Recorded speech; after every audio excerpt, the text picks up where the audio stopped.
Yo, yo, we in the building. You know what we about to do.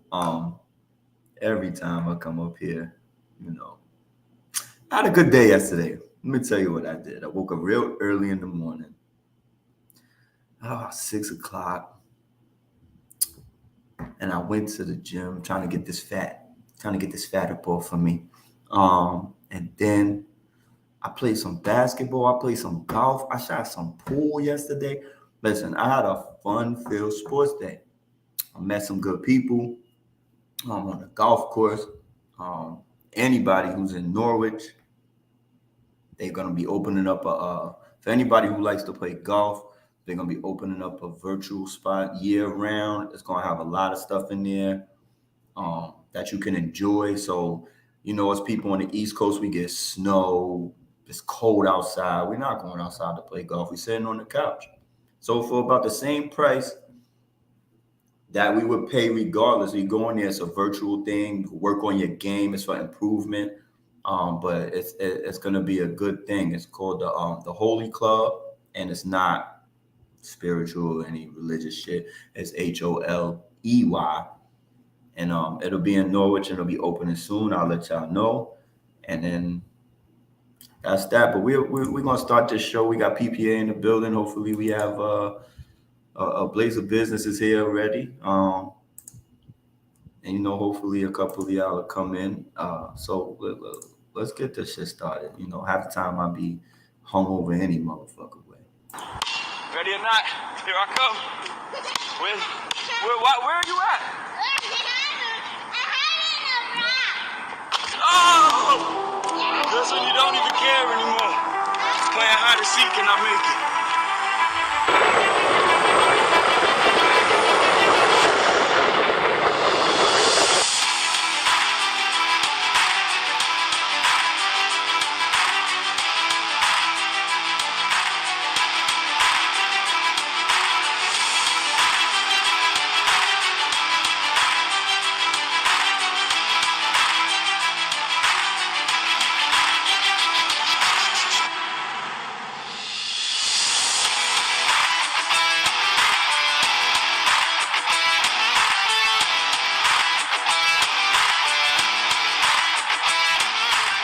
Savage Sports, we got game. And now, your host, Steve. Yo, like I said, we here back in the building, and we got PPA in the building. We'll be waiting for. What up, my guy? You already know. Yes, you already know. You already know. Yo, listen, shout out to Wheezy. Wheezy was in the building yesterday. He was in the motherfucking skybox at the wrestling shit, WWE. That looked like they had gold fucking, I don't know what the fuck it was, gold tables. Like he was living a life yesterday with our peoples, you know what I mean? Our podcast guy, you know what I mean? So shout out to Wheezy in the building, part of the VSOB Savage Calm Entertainment. Get that shit right all the time and keep fucking it up. You know what I mean? So shout out to all the other people that's on the show. I'm starting to lose track of who the hell is around here. Kim Michaels, the Velvet Room, the Ladies Perspective. I mean, I don't even know. It's just a whole bunch of shows I can't even keep up with the shit I'm on. Can't even fucking keep up anymore. But yeah, shout out to the whole crew and all of that. And but before, I said that before we get started. PPA. It's me and you today until let somebody else come in. How's your weekend? How's your weekend? Remember I told you I just got called the dumb son of a bitch? Yes. You can tell how my day went for being dumb. That was my fault. I was supposed to know my shit. That was at work? Hell yeah. What'd you do at work? Hell yeah. What'd you do at work? I didn't know ammunition, and Oh, so you selling people guns? and the guy pointed me out on it, on how stupid and dumb I was when it came to bullets. I never touched a gun before. You know what I'm saying? Yeah. So but you're in the business. You know what I mean? Legally in the business. You know what I mean? He's not around here selling illegal guns to people. Let's get that twisted. You walk around Norwich, you get shot by a rifle. I don't know. The paperwork was mistake when I read it. Yeah. But yeah, so I was watching. Let me get to. So I was watching a few things. I've been listen. I'm already. You see what's in my hand. I got a glass today, baby. There you go. So like I was what you think about this whole? First of all, let me get this off my chest real quick. Okay. I hate Kendrick Perkins. I mean, I know hate is a strong word. I'm not going to use that. I don't like Kendrick Perkins. I thought he was okay at first, but now he's just starting to get dumb. There was some fucking shit on there talking about Curry over Kobe. I need somebody to explain to me, PPA, maybe you want to shed your light. And I am a Curry fan over Kobe. I'm a Curry fan first, like over Kobe, and I love Kobe. Like I love Kobe, but I hated Kobe at the same time because the emulation of Michael Jordan. You know what I'm saying? Never wanted him to surpass Mike. And you voted him on the finals. Huh? You booked him in as the finals. You booked him in. I booked him in and had him winning it. You know what I mean? And but son, how can anybody say Curry over Kobe? Like I said last week, if we all consider Michael Jordan the GOAT, how is Kobe not number 2 and you talking about Curry over Kobe? That shit don't make no sense to me. I'm done with the whole Kendrick Perkins hot takes and bullshit. He doing this shit for fucking ratings and likes and all of that dumb shit, like comments and all that shit. I have no place for it here anymore. What do you think? You think Curry's over Kobe?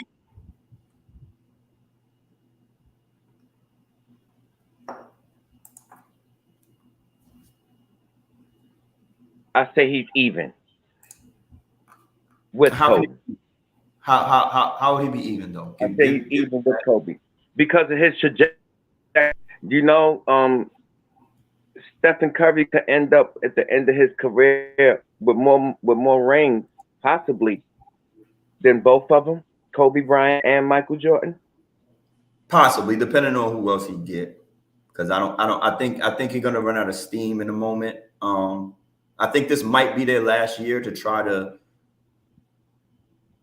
You think this is the last year? It's just a shooter. This is not nobody that's athletic. This is not nobody that's high flying or nothing like that. He's just a shooter and know how to get to the basket. You really think he don't got no longevity? I'm not saying he don't have longevity, and he will have a 3-point record that I think will never be broken. I don't think it'll ever be broken, son. Like I just don't. I don't care. People around here shooting 3, but they don't shoot it at that level, that efficiency that he shoots at. You feel what I'm saying? I'm not gonna never say that he was a better player than Kobe Bryant.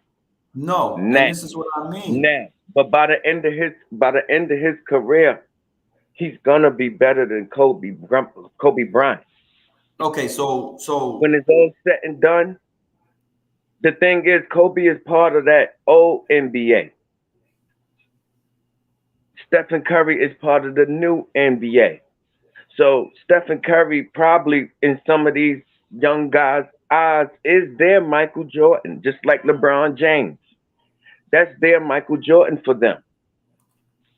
So it'd be hard for us to debate You know what I'm saying? Against that. Because they already done got set in stone, their greatest of all time. Yo, hold on. Number one, Kasim, glad to see you, but your name is real disrespectful around here. Yeah. Your name real disrespectful around here, son. I don't know what you're doing. No, I'm gonna have to put, Hey, like your shirt say, not today. not Like today, your shirt say, Satan. not today. Not today. Not That today, goddamn Satan. name, fuck up out of here today. Go ahead, Kasim. Go ahead, Kasim. Yeah. Go ahead, Yeah. Kasim. Yeah. But as I was saying though, I was explaining to Steve that, you know, because he said Kendrick Perkins said that Kobe Bryant, Stephen Curry was better than Kobe Bryant. I was saying that in today's NBA, it might be. You know what I'm saying? Because of the simple fact that this is the new NBA. This ain't Kobe is part of the old NBA. Actually played defense. I'm talking about for the younger people growing up. That is their Michael Jordan. That is and LeBron James. LeBron James, Stephen Curry. I go Kevin Durant. They are the new form of Michael Jordan in their eyes. You know what I'm saying? Yeah, because you ask a lot of the young folks ain't really see Mike play, but just like his sneakers. You know what I'm saying? Yeah, And the especially in sneakers that he bring out. yeah, especially in the AAU circuit. That's all they drop. That's all they doing. They shooting 20-foot, 25-foot shots, 30-foot shots, and they practicing this shit. Yeah, Kasim, you get what I'm saying? Fake ass Coach K. Would you? Here you go. Here you go. Do you? But shout out to you, Kasim. You know what I'm saying? You coach the youth. You give them tutelage. You give them knowledge and everything out there in New London. Shout out to you, Kasim. Thank you, brother. Thank you, brother. We don't get a lot of love. You know, the kids, the youth need it. You dig what I'm saying? They need it. For sure, man. You know what I'm saying? And I know you out there, and I know you're teaching them the technicalities and what they really need to learn, rather than what's fabricated that's over them. You get what I'm saying? No, absolutely. I did. So shout out to you. You doing your thing out there, Kasim. You stay up, man, and I hope you continue to do that for the youth moving forward. So you know what I'm saying? Don't stop your drive or nothing like that. Mm-hmm.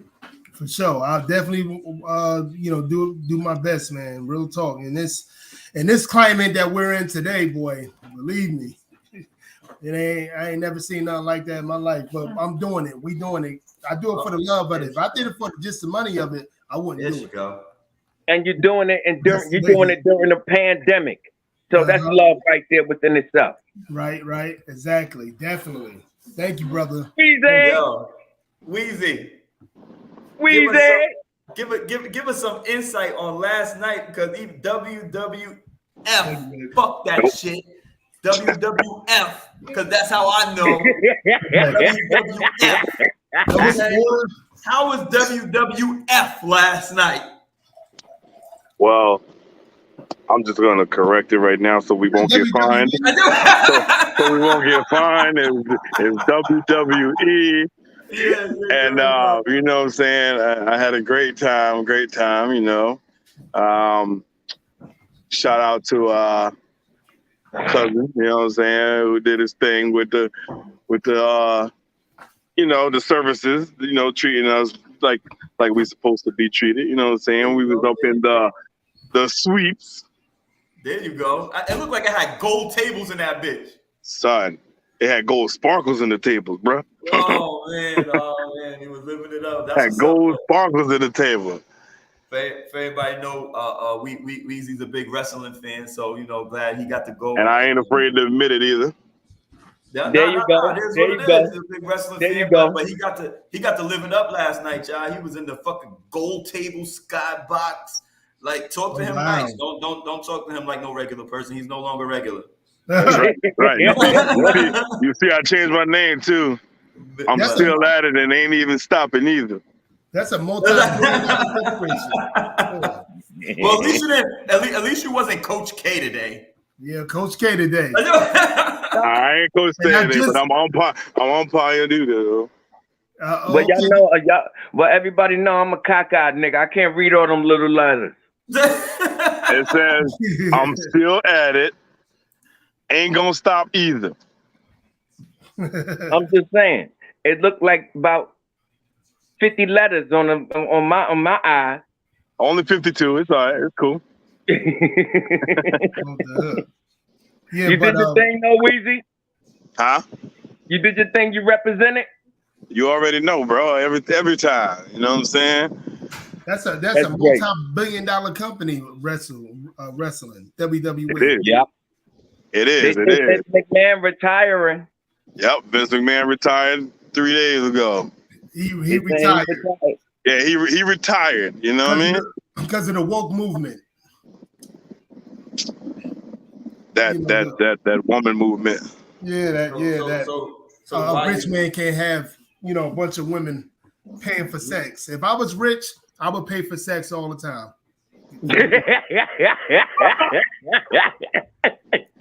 Especially if I'm worth billions. Man, please. Man. I mean, if you were billions, I mean, what's $40?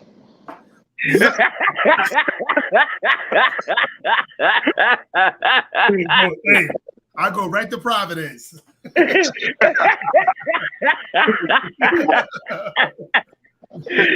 was $40. Was making me laugh. Yo, real.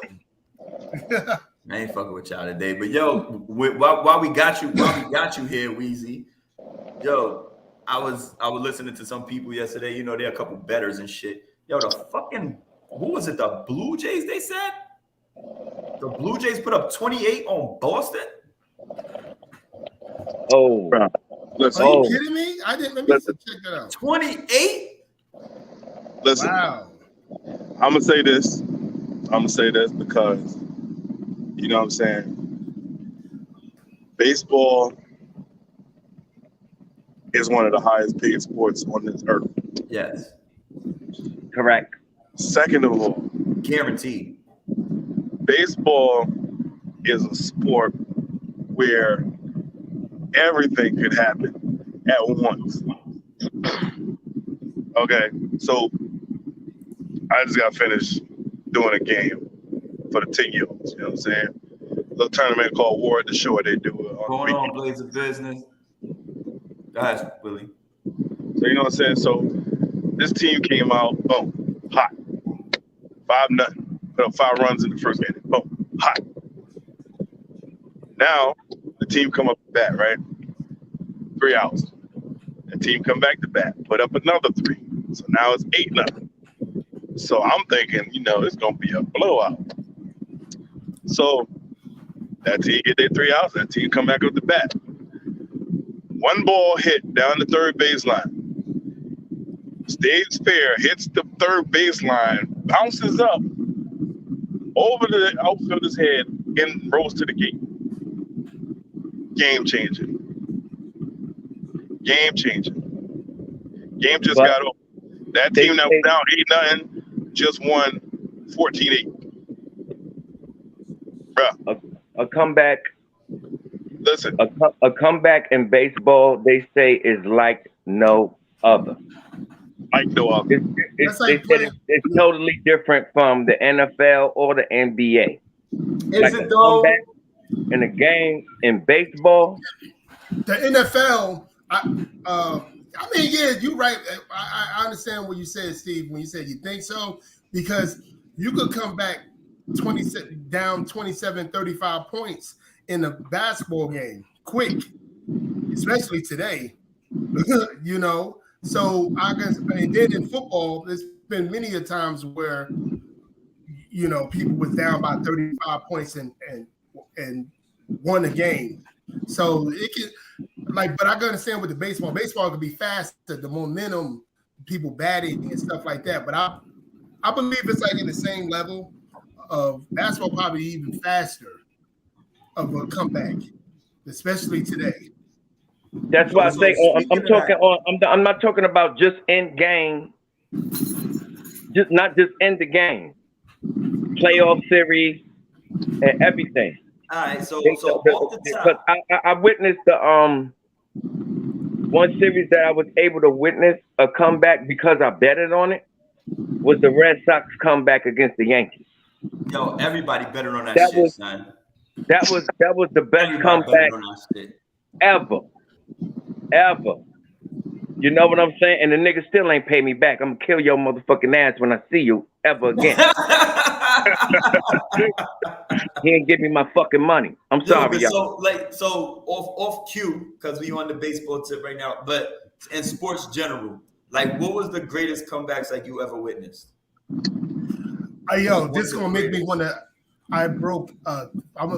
Please, I'm gonna go first. Go ahead. I broke a $400 TV, and I'm gonna tell you, Steve, as a Giants fan. Oh God! Don't do it, Costello. Don't do it. Not now, son. Not now. Don't do the Philly. Don't do the Philly comeback, son. Got started. Don't do the Philly comeback. I broke a $400 TV. Flash! Get out of here. Yo, dude, that was one of the most heartbreaking losses I've ever seen in my life, dog. I don't think I watched the game because that was like a week. That was like a November game, November game, and I was like, I'm done. I'm still too old. I'm done. Yo, oh my God, dude, I think that was one of the times as a Giants fan I literally almost cried, son. I think I did too. I literally almost cried, son. Like I was holding back tears of anger. All right. I was hurt, son. That Deshaun Jackson punt. Yo, and this is how you get fired. He said, "Don't kick it to Deshaun Jackson, son." They did say don't kick it to Deshaun Jackson. Yeah, he kicked it to Deshaun Jackson. You could have kicked it out of bounds. You could have did anything. You could have threw it. I don't give a fuck. As a former punt returner, I played. Right, we got time. As a former punt returner, it was a line drive too. Right to him. Right, a line drive. Like, so it's not even giving your guys a chance to come. You can look as a punt returner. You're looking when you get that ball, and if you can see at least 5 yards in front of you, it's time to ball out. Dude. And, in my estimation, there was 3 people in this whole world you don't kick it to. That was Deion Sanders, Devin Hester, and at that moment, Deshaun fucking Jackson. Oh yeah, for a while too. Deshaun Jackson he made people think like he was faster than everybody. He doesn't go away. He used to play around. But he's going to be I know. You know, Deshaun Jackson, he wasn't that nigga. He had that speed where he messing around with you. Remember when he was like running on the side, like the goal line, and then that's when I broke the TV. Son. Right there. That's when I broke my TV. Right there. Son. I took that chair and I said, "Fly down." For real. I was heated. What's the best What's the best comeback you ever seen, PPA? Or worse, it could have been for your team or anything. Who knows? Who cares? What you seen?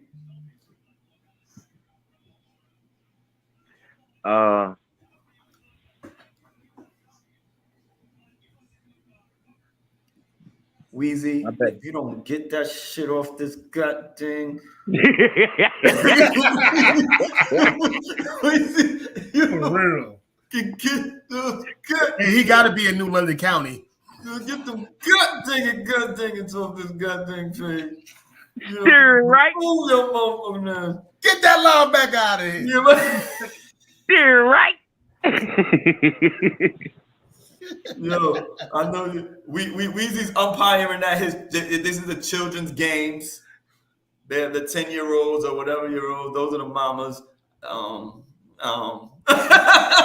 Did you say defensive tackles for the New York Giants?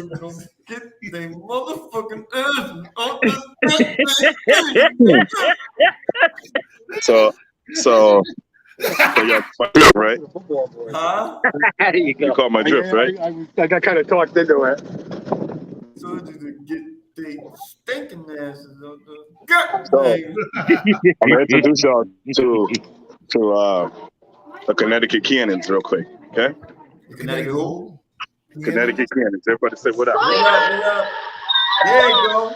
What's up, young boys? How you doing? How y'all doing? Y'all gonna win today? You said, how y'all doing? Good. Y'all gonna win today? Yeah. There you go. Y'all better go out there and put up some numbers. Yeah. That's what I'm talking Yo, about. you right there. Oh, wait, hold on. Say that one more time. Wait, say that one more time. You right there. I want a Wait, home y'all heard run. that? You heard that? Do it one more time. Chill, son.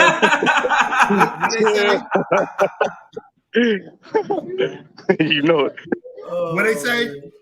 They said Willie's the best umpire. But chill, son. They can't be saying that too loud. Nah, they need to pay you more. For real. Hey, yo, umpires be getting that money. Hey, Will, you getting that money. I know you are. Anything goes here on Savage Sports. Yo, I swear, son, for some One more reason. thing before I go. Somebody done What up, Silky Savage? What up, Silky Savage? But really, your defense takes over. That's not your area. All right, I'll chill back in later. All right, I'll holler at you. Have a good game. Somebody done slid Willie a couple of dollars on the side for a victory. You know that baseball shit. Oh, yeah. Yeah. They be making good money, too. You're not supposed to say Willie the best empire. In front of the other team. Shit like that. In front of the Somebody done slipped him a couple of bucks You to see throw a what couple happened? of walks. You see what happened? In front of the other team like that. But so CZ PPA, who was yeah. So my one of my greatest comebacks that I've seen though, Steve, I would have to go with the that Boston Red Sox team coming back 3-0 against them Yankees. Oh yeah. Okay. That was one of my moral victories I ever had in my entire life because I was dead in the water with this dude, paper-wise, when I had made my bet. Because this guy was such a Yankees fan, because, you know, we Mets fans. So we could bet against the Yankees, especially in Connecticut. So when I made my bet, he was so sure. He 3-0. I remember going to work, him antagonizing me every single game. Oh, you're gonna have to pay up. And then they won their first game. I ain't worried about it. We gonna get this game. We up 3-1. Then they won the second game. So I came in, I'm like, yeah, the pressure's on your ass now to win your last game. Red Sox take the third game. I said, ha. And I ain't even gonna front, even though the results that I got beat, the way that the Red Sox came back on them Yankees, watching them games, it was so intense. What year every was that? single game. Huh? What year was that? That was that like the 03, 04? I think it might have been around there. Yeah, it was so early. Like that This was was so around long the time when ago. this was around the time when I first got to Connecticut and I first got an Applebee's job. I don't even know, dude. That was so It's so crazy that it's so. Have a cigarette. It feels like it's.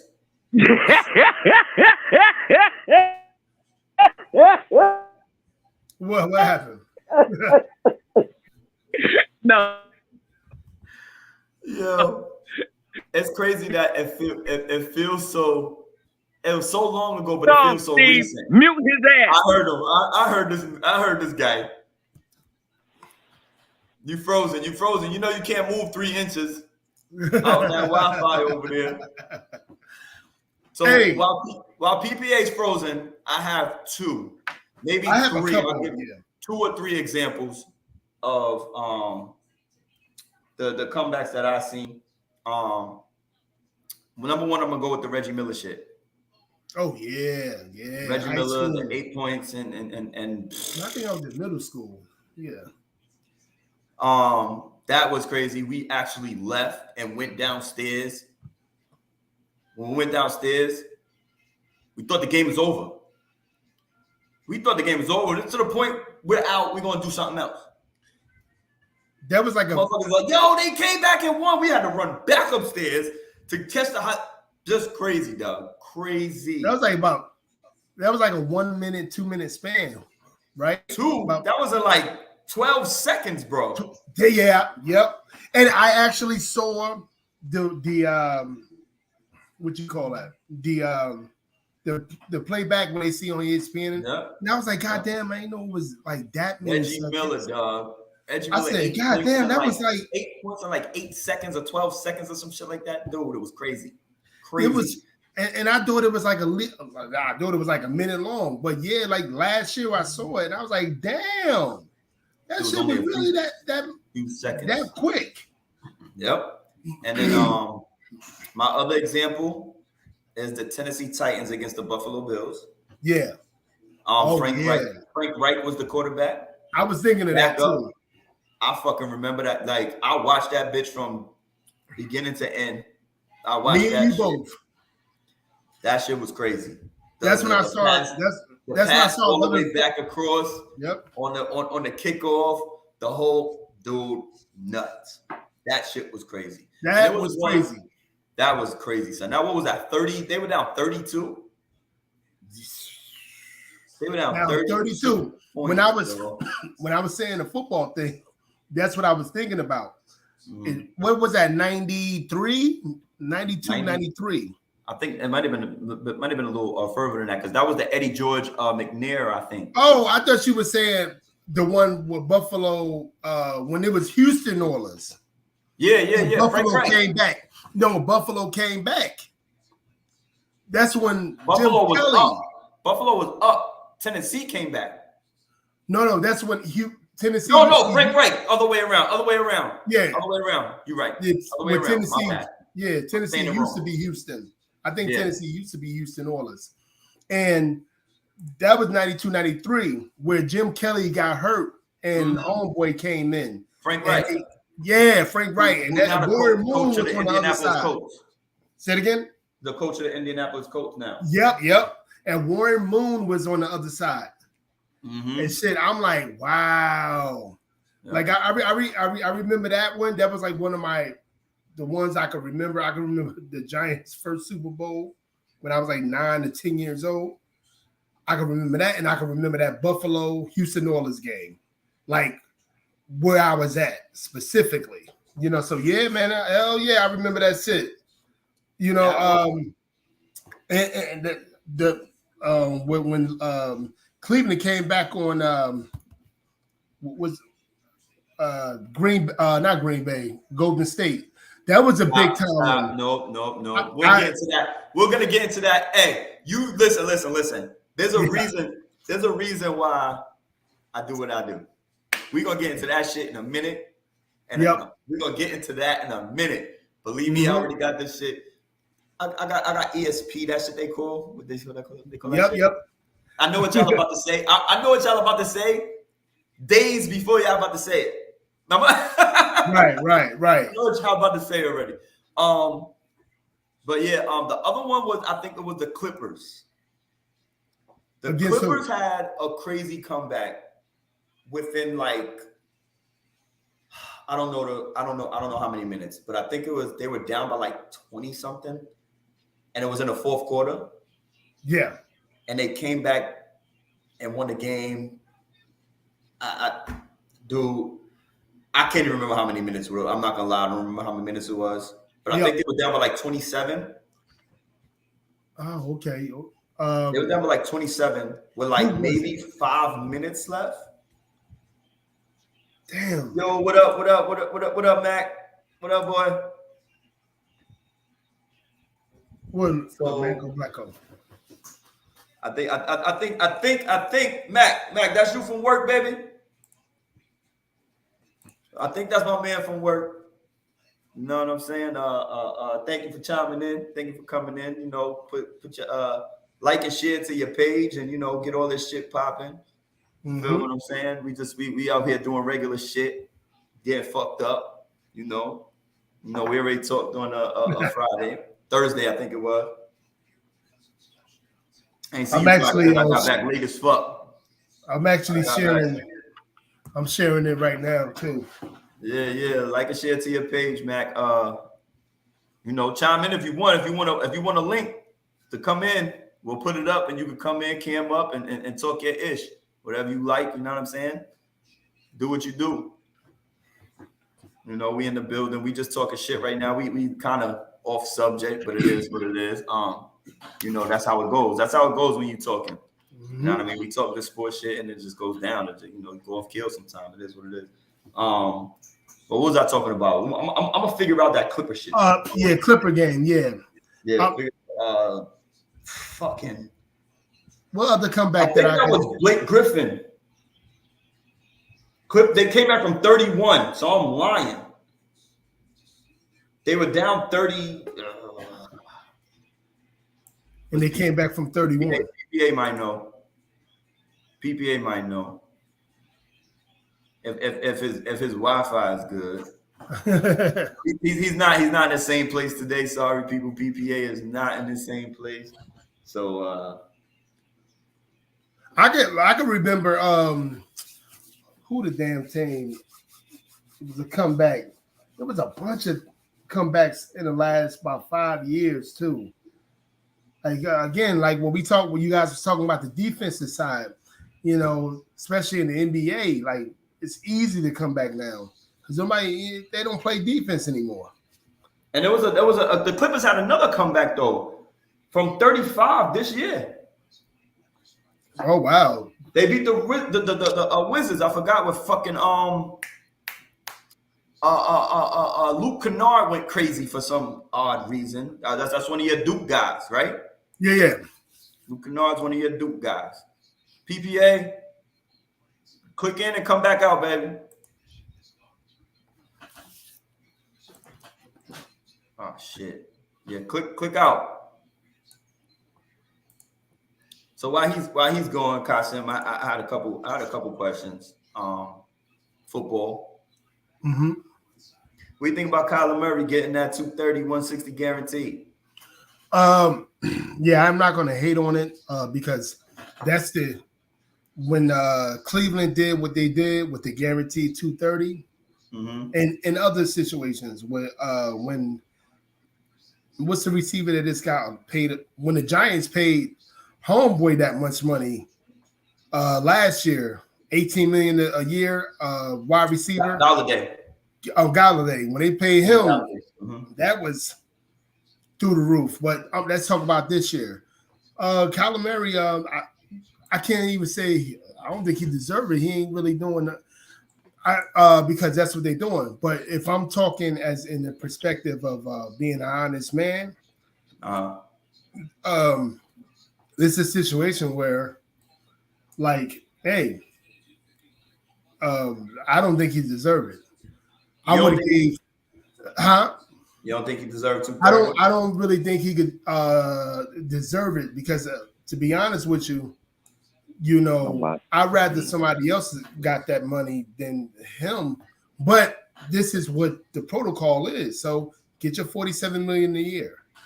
You know what I'm saying? I'm not going to hate on that. Get your $47 million a year. You know, because it's going to be guys. That is all fucked up. I'm not home. Huh?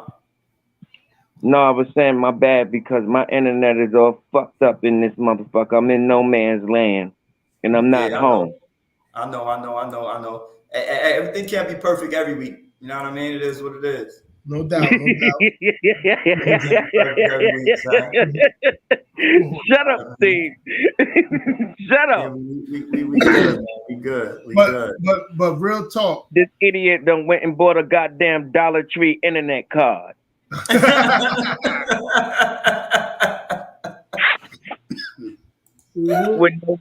with 2.2 gigs, whatever you call it. 2.2 G, 2.2 G. Yes, sir. Yes, 1 sir. G.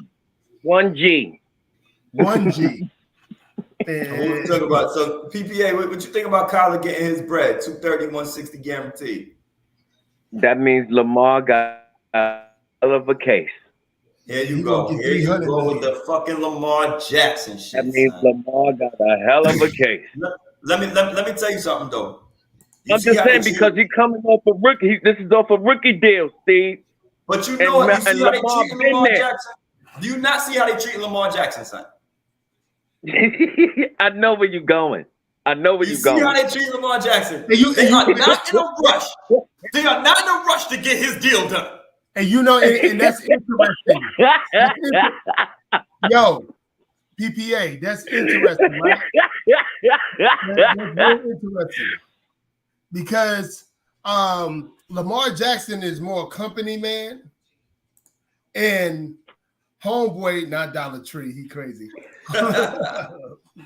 Homeboy is more like he's to himself. Lamar Jackson not Lamar Jackson. Kyler Murray shut everything down on Twitter. He was telling them that, you know, he put on Cardinals. He took them off his page. This is the tricks that they play. When you say that, right? Yeah. Isn't that the new trend? I fucking hate it. Yeah, that's the new trend. I hate it, son. That's the new trend. Because you want a new contract, you finna take your team off of Twitter, bitch? The fuck out of here. Grow up, my G. I'm gonna unfollow. I'm unfollowing my team. I'm unfollowing my team. Get the fuck out of here, bro. I agree 1,000%. Why you gonna unfollow your old squad because you want a new contract? Nigga, you got 2 years left. Yeah. I don't want to do this anymore. I'm not coming to camp. I'm not doing anything. Unfollow. Yeah. What the fuck do you mean, son? But look how it worked. Look how it worked out for him. Yeah. I ain't doing that shit, son. I hate that shit, my dude. Look how hate it. Look how it worked out for him. No, but I hate it, son. Like, why is that a thing? That's true. That's true. That's true. It worked out pretty well for him. Debo Samuel. That's a new business marketing strategy, though. Debo, same shit. That's the new business move. Everyone. Everybody who unfollow somebody comes up with a fucking, I don't want to be here anymore. Because you unfollowed you. That's how we doing it? That's how we doing it. Absolutely. So you want to know what?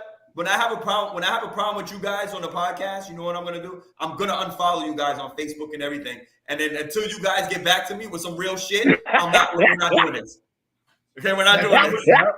We're not doing this until y'all get back to me. Okay? That's how it is. I got an issue with y'all. I'm unfollowing y'all. Don't come on here at 11 o'clock. It's like you have to be less of a company man. Because that's how, again, Lamar Jackson, he say all the right things. He's kind of old school when it comes to his, I wouldn't call it rhetoric or what he be saying. He's like, I'm about the team. I'm about, getting better. And like, the first time he actually went off on somebody was that safety that said something about him. What's his name? Bullock. He said something about him 2 weeks ago. Who was playing with them? He was playing with them. Say it again. He played with the Ravens. Yeah, I don't think he played with Jamar, but he was right though. Yeah, he was. Yeah, he was super right. I believe he was right. I put Lamar Jackson. Yeah. In the same sentence, and hear me out. I put Lamar Jackson in the same sentence / category, whatever you want to do, with the LeBron James factor. Nobody wanted to go to Cleveland to play with LeBron. He had to leave. Wow. he had to leave to get people to come play with him. Nobody's going. All these free agents, they didn't get A.J. Brown. Why A.J. Brown went to Philly instead of fucking Baltimore?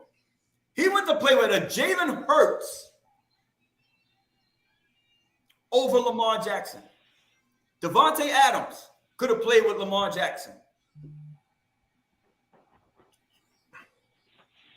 Odell Beckham. But Steve, none of those receivers that you're talking about was on Baltimore Ravens radar. But why? Baltimore Ravens. Odell Beckham was. Because Odell Beckham was a free agent, bro. Why? And for what the stories say, Ravens wanted him. Why he ain't go there? The Ravens wanted him. No, none of those. The Ravens wanted Odell Beckham, but they wanted Odell Beckham for cheap, and Odell Beckham was not feeling that. Thing was, you seen the receiver. I'm just saying, you see the receiving core that just came out of this year's draft. The amount of receivers that came out the first and the second round. These are top receivers on any given night. These were new receivers that just came out of this year's draft. That's what the Baltimore Ravens was really focused on, because they did give him a big target now. Hold on. So you didn't want to spend your money on Galladay. The Giants did like dummies. You have Evan Ingram that went to the Jacksonville Jaguars from the Giants. Yep. You had what's your boy Allen Robinson that went to the Rams instead of how many people, Tyreek Hill, how many people are passing up the Ravens and Lamar Jackson for other squads? Because those type of receivers that you just mentioned is not suitable for a Lamar Jackson's game, but a new rookie receiver could adjust to that game. Why? Because he's new. Because he's not every receiver you just mentioned is considered a diva receiver. So you not can't put Lamar Jackson. So what you telling me at this point is Lamar Jackson is not worthy of a diva receiver, son? I ain't saying he ain't worthy of a diva receiver, but a diva receiver don't fit Lamar Jackson's game. So what does? A big receiver. He's never going to win a chip. He's only going to be one of those statistical guys that never won a championship because he don't have a top receiver. And everybody Steve, you're not going to confuse me. Steve, you're not going to confuse me today. You're not going to do that to me today. We talking about Lamar Jackson here. So Lamar Jackson being a primary quarterback at the Baltimore Ravens and how they run their system, it is not suitable for a diva receiver. You know that. It's not equipped for a big time receiver like a Devontae Adams or Tyreek Hill, because they command the ball. So hold on. A receiver that's coming fresh out of college that's willing to settle in. That's what Lamar Jackson is suitable for. So Hollywood Brown, Tyreek Hill's not a better version of Hollywood Brown? Tyreek Hill and I don't even compare. Tyreek Hill and Hollywood Brown. I don't even compare. Okay, but hold on. They do have the same type of game, but if you talk about stats and everything and who did what, they don't compare. You trying to tell me Tyreek Hill couldn't fit in that system? You trying to tell me Tyreek Hill couldn't fit in the Baltimore Ravens system? No. Like short passes? No. I'm saying that. No. Stop doing that, Steve. Stop doing that.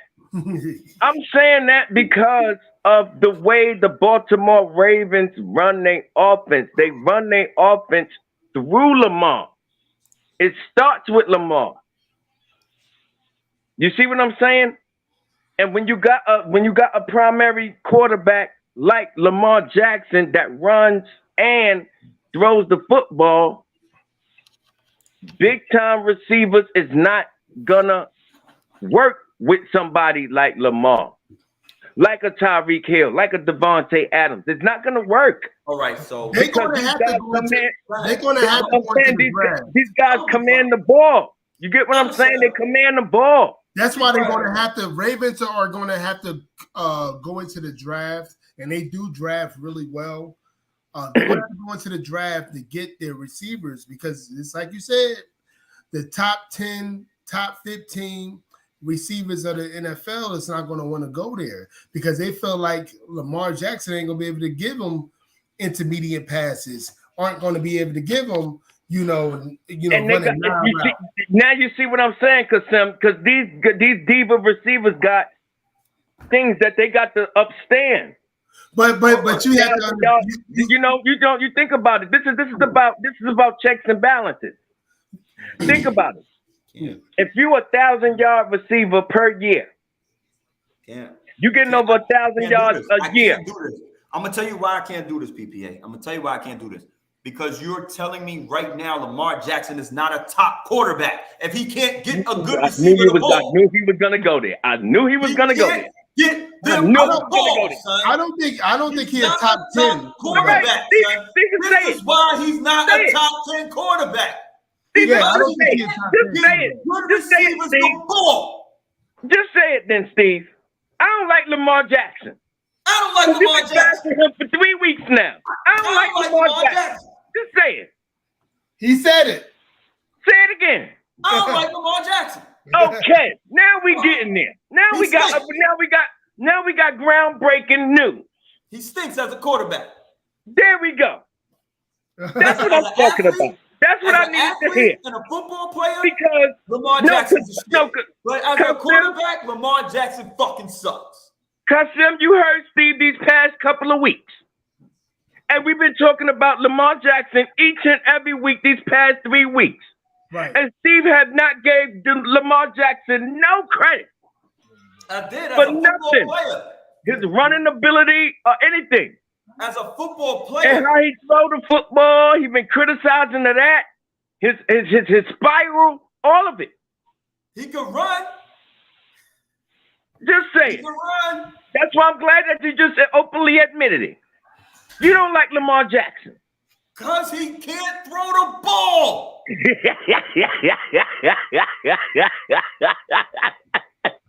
And that's what a complete difference from him and Mike Vick. Because Mike Vick can hit the long ball. He can hit the intermediate. He can wiggle out and get to the guy. I think, and this is why Lamar Jackson is not going to be able to be healthy throughout the season. Even if you're going to be a dual running back, through a dual quarterback, that's cool. That's great. But how long can you last? Like, how long can you last, especially in the NFL? You know what I'm saying? Y'all got a point there. Both of you. Y'all do got a point there. Because that running quarterback don't particularly last long. You're right. Y'all right on that end. You got D ends. I just think that Lamar Jackson is the difference of them, all of them. Let's I think Lamar Jackson is the difference. I'm gonna give you 3 examples. And I'm gonna give you 2 that's great. I'm gonna give you 2 that's great, and I'm gonna give you 1 that's mediocre. I'm gonna give you Tom Brady. He's about to be 85 years old. I'm gonna give you Aaron Rodgers, who just got a 4-year deal, my guy, at 30. Another one. Right? He made about 400 And then I'm gonna give you this mediocre / he's good quarterback that's still playing at a high level today because he could throw the ball, and he's not even throwing at anybody that good. Ryan Tannehill. Don't do that to Lamar. Why is Ryan Tannehill? He got more playoff wins in the playoffs still. Plus, who was he throwing to? He had AJ Brown, who just left, but who was he throwing to, Maji? He wasn't throwing to AJ Brown. One ago, I said just was throwing to AJ Brown. That was it. He wasn't throwing to Julio Jones. Julio Jones ain't catch no pass. He barely played. That's last year. Stop Oh it. my God! Nobody didn't want Julio. Nobody didn't pick up Julio. Nobody didn't even pick up Julio. They're not giving Julio his props. All right. No. Okay. Julio's I'm not giving him his props. Julio was never a good receiver. Okay. I'll give you that. No, that's what you're basically saying. Julio Jones could have been the equivalent to Megatron. He could have been. No. He was better than Megatron. No, he wasn't. The fuck off my. Yo, your Wi-Fi needs to die now. Your Wi-Fi needs to die right now. I don't want to hear nothing else from you for the rest of the day on wide receivers. Y'all just been talking about Lamar. Megatron, son. You're out of your holy fucking mind. Because y'all just was talking about longevity with Lamar Jackson, and y'all just was talking about longevity and his career not gonna go long. Who was more productive X amount of years when it comes to Julio and Megatron? It was Julio. If we take their 9, Julio was the better receiver. No. Through longevity. I want to let me get something done with this. I got you. Julio, he had a longevity. Megatron didn't want to play anymore. He was still breaking records when he left. Wait, he didn't want to play. Say it again. He didn't want to play anymore. He didn't want to play. He could have. He was a receiver today. He could have been a highest paid receiver. Wait a minute. Let's get the facts straight. Let's get the facts straight. Megatron quit because of his pill problem. He got addicted to pills. That's because he was getting hurt. He was getting hurt. Michael Irvin was addicted to cocaine, but he still played. Yeah. Well, we're not talking about illegal drugs. We're talking about legal drugs. We're not talking about illegal drugs. We're talking about legal drugs. We're talking about legal drugs. Legal drugs Megatron was taking was hindering his career. Lawrence Taylor, let me kill you. You said Lawrence Taylor what? Lawrence Taylor was addicted to the cocaine too, and he to still the crack. That's why he runs so damn fast. You dig what I'm saying? The illegal drugs. I'm not talking about that. It doesn't matter. No. Drug is a drug, my G. I'm talking about. All right, so this is what I'm talking about. I'm talking about productivity. And when it comes to productivity and your ability to produce, Megatron is probably Julio became the better receiver than Megatron. Megatron's career wasn't as long. No, if Megatron is still playing today, hands down, Megatron is better than Julio Jones. If he's still playing. Then everyone. But what he was saying, Julio won more. Julio won more because he had surroundings. He had a running back. He has the deep. Atlanta defense was way better than Detroit defense. I can name so many things. Atlanta defense. Hell yeah. You mentioned Atlanta and defense in the same sentence. I'm comparing them. Steve, you got to get him for that. You got to get him for that. No. You got to get him for that. You got to get him for that. He said Atlanta and defense. I'm comparing them to the Detroit same team that blew a 24-3 lead in the Super Bowl. Oh, if you're talking about the Super Bowl, Atlanta and defense. Come on, Steve. Get him, Steve. Wait. When did Detroit go to the Super Bowl? Oh, this is the point. Julio Jones was part of that. No. They had Julio Jones was part of that. I'm just saying. Steve, get him, Steve, please. No. He said Atlanta and defense, Steve. And this. So do you want me to say Detroit in defense? Ever in the history of watching. I'm comparing Custom, Detroit and since winning the together. history of Atlanta Falcons, that Are we you would doing miss the Andre too. Rison? Are we doing Andre Rison Atlanta defense? Yeah, I'm coming over to the Custom house to burn his house down. What the hell? I'm coming over to. Hey, I'm be on some left eye You better shit. get out them I'm getting on damn my left woods. eye shit. He said Atlanta and defense. You deserve to get burnt. Are we talking Jamal Anderson? Hey, if we talking real facts, statistically, before that Super Bowl in 2017, Atlanta defense was running shit. We gonna be real. What? Yeah, yes, they were. Do you want me to look up the stats now? Because I'll do it for you. Steve, when did you hear this? I'll do it. I'm gonna do it for you. Oh my God. He said Atlanta Falcons I'm and not defense. gonna question. Same I'm thing. not gonna question. Hold on. I'm not gonna question 1 year, but I'm going to question the rest of their team. He's trying to change the situation. I'm comparing Detroit. I'm comparing Detroit and Atlanta. I'm comparing Detroit and Atlanta, and what Detroit. All right. Now I get it. Now I get it. You wasn't listening. I'm comparing. Now I get it, Costa. Okay. And then the reason because why Detroit, Megatron got injured because he was taking hitch passes and taking them 90 yards. the reason he was what I don't like about Megatron, he had 4 people covering him. Is that he didn't force his way out. Breaking up PPA. Do you know how many quarterbacks? See, this is what I be saying about these receivers. You dig what I'm saying? Do you know how many quarterbacks was after Megatron and he chose to stay in Detroit? We talking Aaron Rodgers. We talking Tom Brady. No, I'll go as far as my Tony Romo. My Tony Romo wanted Megatron. And he still chose to stay in Detroit. No, because Detroit gave because him of a contract. They gave him the contract. They gave him the biggest contract. They gave him a big contract. At that point, they gave him over $100 million. That was like almost 10 years ago.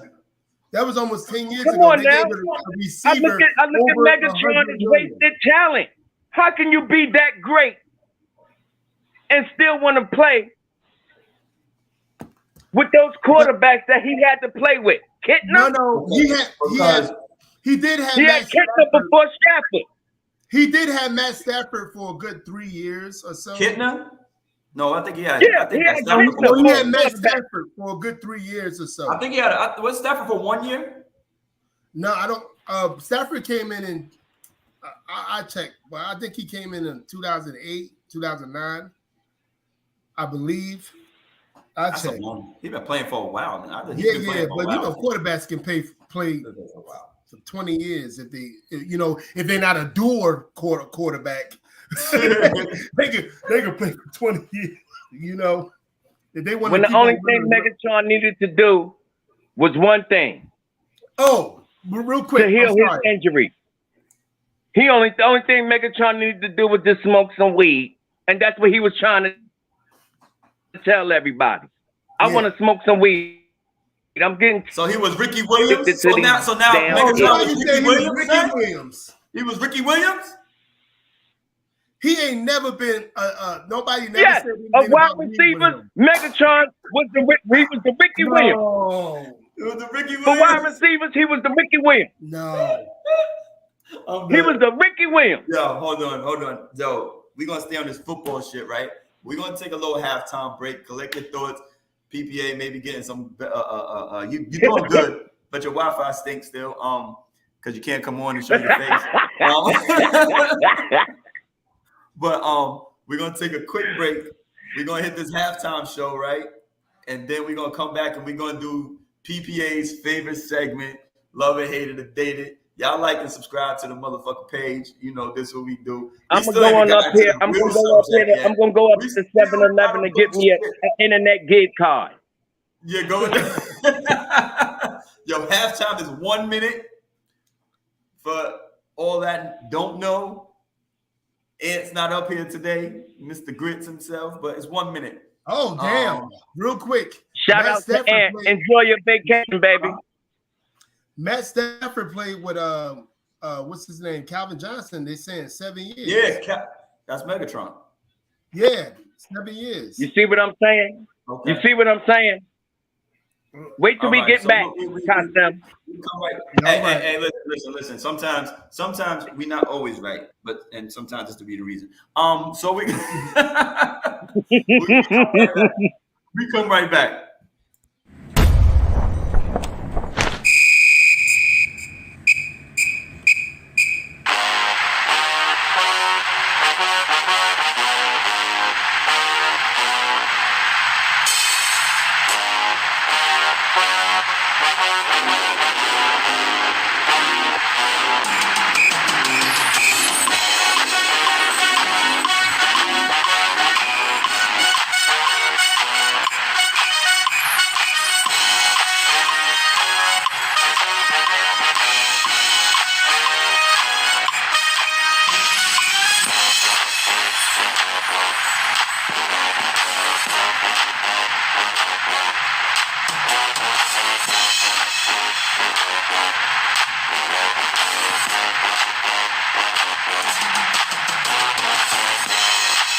And this halftime show is brought to you by Savage Calm Entertainment. Enjoy the show.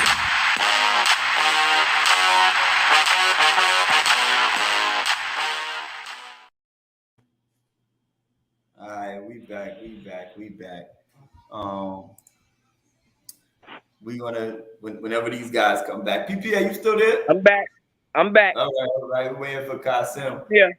I know my internet fucked up. All right. I know my internet fucked up, but tune in next week, y'all. Yeah. Oh yeah. I get to put a face on it. Because I don't even know. Yo, next week is gonna be crazy because we're gonna do the NFC West over there with the fucking it's gonna get ugly. Because that's you doing? Okay. We're gonna do the NFC West next. I get a week to analyze. Yeah, so and that's an ugly division, son. The only people who took a step back was Seattle because they lost, Russell Wilson. But other than that, one of the top divisions in the NFL. But I gotta love and hate it or date it. You know how we go back in the day and we do what we, you know what I mean? Because we all 70s, 80s, 90s, 70s and 80s babies. I'm older than all y'all. So respect your elders when you're on this show too. Okay, I'm just So my love and hate it or date it. We're going with the running backs of the 90s.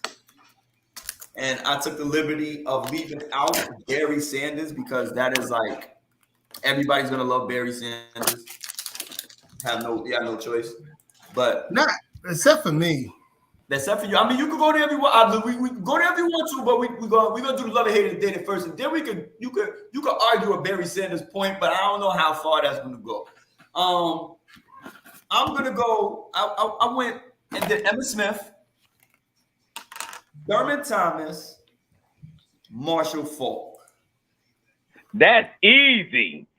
Oh, okay, that's easy. That's easy. We know you loving Emmitt Smith. We know you loving Daryl Johnson. You might even try to put Michael Irvin and fucking. You might put Daryl Talley. I don't know who the fuck. Not Daryl Talley. Daryl Johnson, Michael Irvin. What was that other big head motherfucker y'all had too? Y'all had another running back I like too. But before I give y'all my love and hate the dated, go ahead. I'm gonna make a bold prediction. Ezekiel Elliott is gonna have a 1,000-yard season this year. Turn it on. Hey, Steve, turn it on. Turn it on, Steve. Turn it on, Steve. Turn this shit on. Turn it on. Let's get rid of him. Turn it on. Let's go. Liar!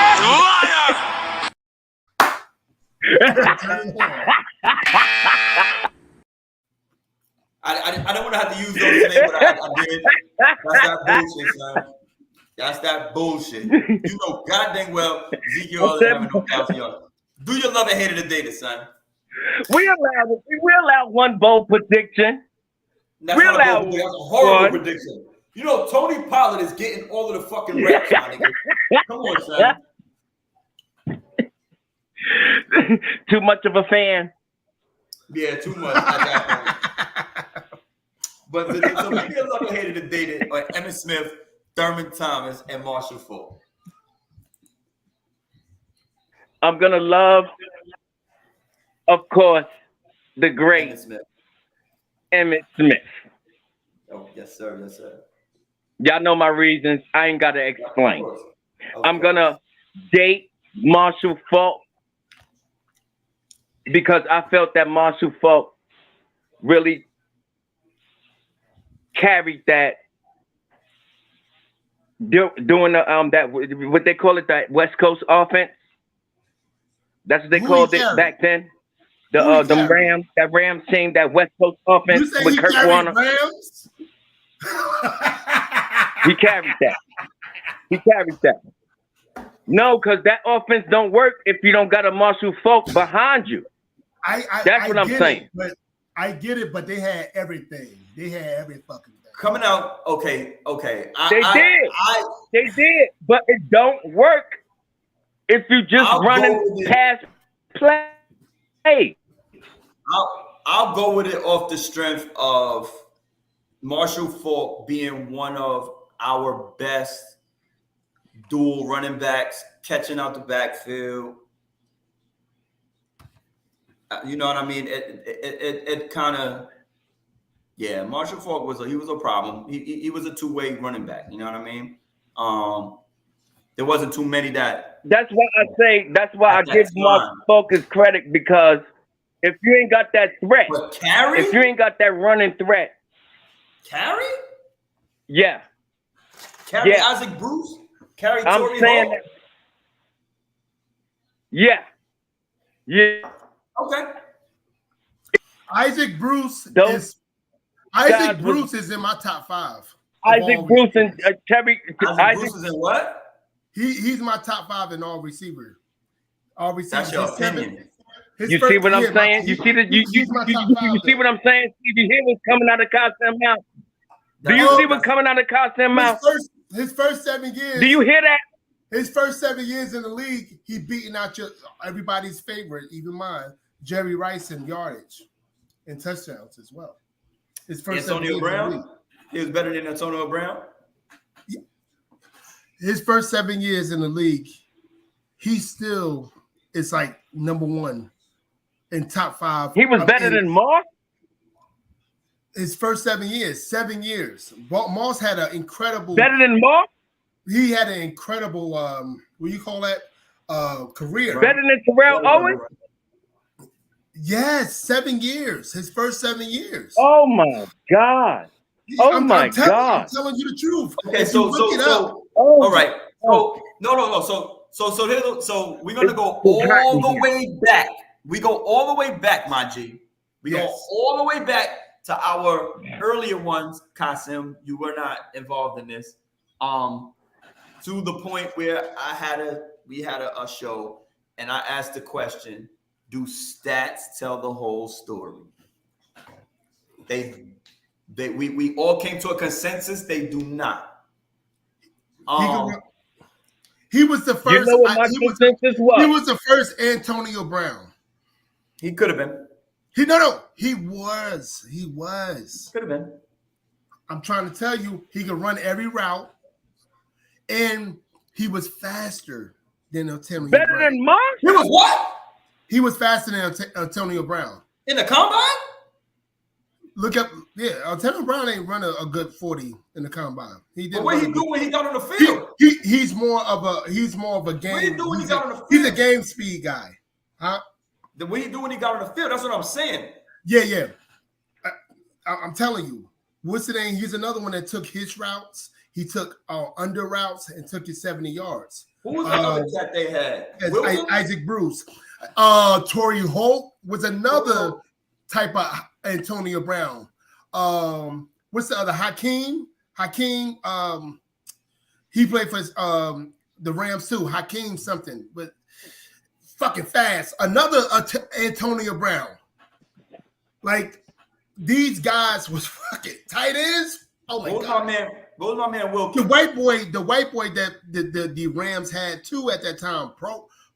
I forgot the guys in the chat. Pro? Yeah. He was crazy too. But before all of them came, Isaac Bruce was breaking records. Before all of them came. Even before what's his name? The quarterback. Even before him. Sorry, I'm on LeBron James. Sorry, folks. I was on my LeBron James for a minute. I had to realize what I was doing. No doubt, but I was biting my fucking fingernails on fucking camera like I had a problem. I love LeBron James as a basketball player, but everything else. Oh gosh, yeah. Well, we're gonna leave that. We're gonna leave that to your podcast. Everybody like and subscribe. Like and subscribe to Coach K, Unapologetic Manhood / Kasim / whoever he wants to be. He has a podcast. Whatever you want to call me. He talks some different ish. Yo, Manhood, what's the name of your podcast? Unapologetic Manhood. And you could probably find me at Kasim Lamar because it was Kasim Lamar for the first year and a half, and then I just changed it to Unapologetic Manhood. So Kasim Lamar is probably where you're gonna find me.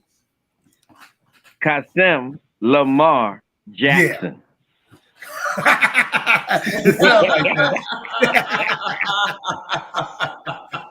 For real. How can you deny your own damn name? Say it again? How can you deny your own damn name? And be critical of your own damn name? I love I'm coming on your show to let you know that. Hey, come on there. Kasim Lamar. My first year, I was having nothing but interviews. And then like the last year or so, I've been, doing my own thing. But I want to tell you my love it or hate it. Yeah, you got to get to your shit. My love it or hate it, my love it. Yo, believe it or not, guys, I've been a Marshall Faulk fan since, for a long time. So I'm going to love Marshall Faulk. When he was with Indianapolis, and he was actually the whole team there. Yeah. When he was with Indianapolis. Yeah. He was a whole team there. He was a whole So and when he was getting beat up. Yeah, but he was still getting beat up. He was still getting 1,000 yards and playoff rushing and 1,000 yards one playoff apparent. Huh? So if so, one playoff apparent. PPA. While he was at running back there. PPA. That's why he left. PPA. You proving my point. Here you go. Because you won't even let him like. You won't even let him like or love his motherfucking guy. And let's hell no. Because he loving him over Emmitt Smith. Wait. Hell no. Emmitt Smith. You talking about Emmitt? My Super Bowl champion. MVP. Are you kidding me? Emmitt Smith can run blind. He can run blinded and will still get 10 yards of carry behind that line. Behind that line.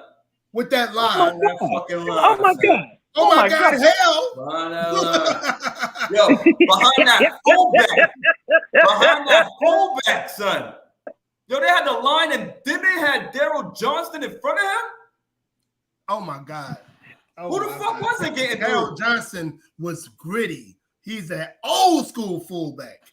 So, okay, and then I put him up there. Who was it? Mike Allstott? Oh yeah.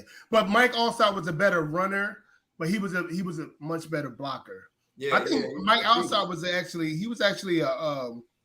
tailback, right? He was a tailback. Who was in front of him? He actually played under Warwick Dunn, his first But that's what I said. It was Mike Allstott and Warwick Dunn. Yeah, yep. But he ain't started getting big until Ward Dunn went to Atlanta. When he went to Atlanta, that's when Mike Allstott he stepped up, what have you. But I'm going to say, and it was kind of hard to choose because I love Thurman. Choose. I love Thurman Thomas. The man can catch. Wait. Can I talk about what I like and what I don't like? What the hell? Can I please? It's tough. You is something.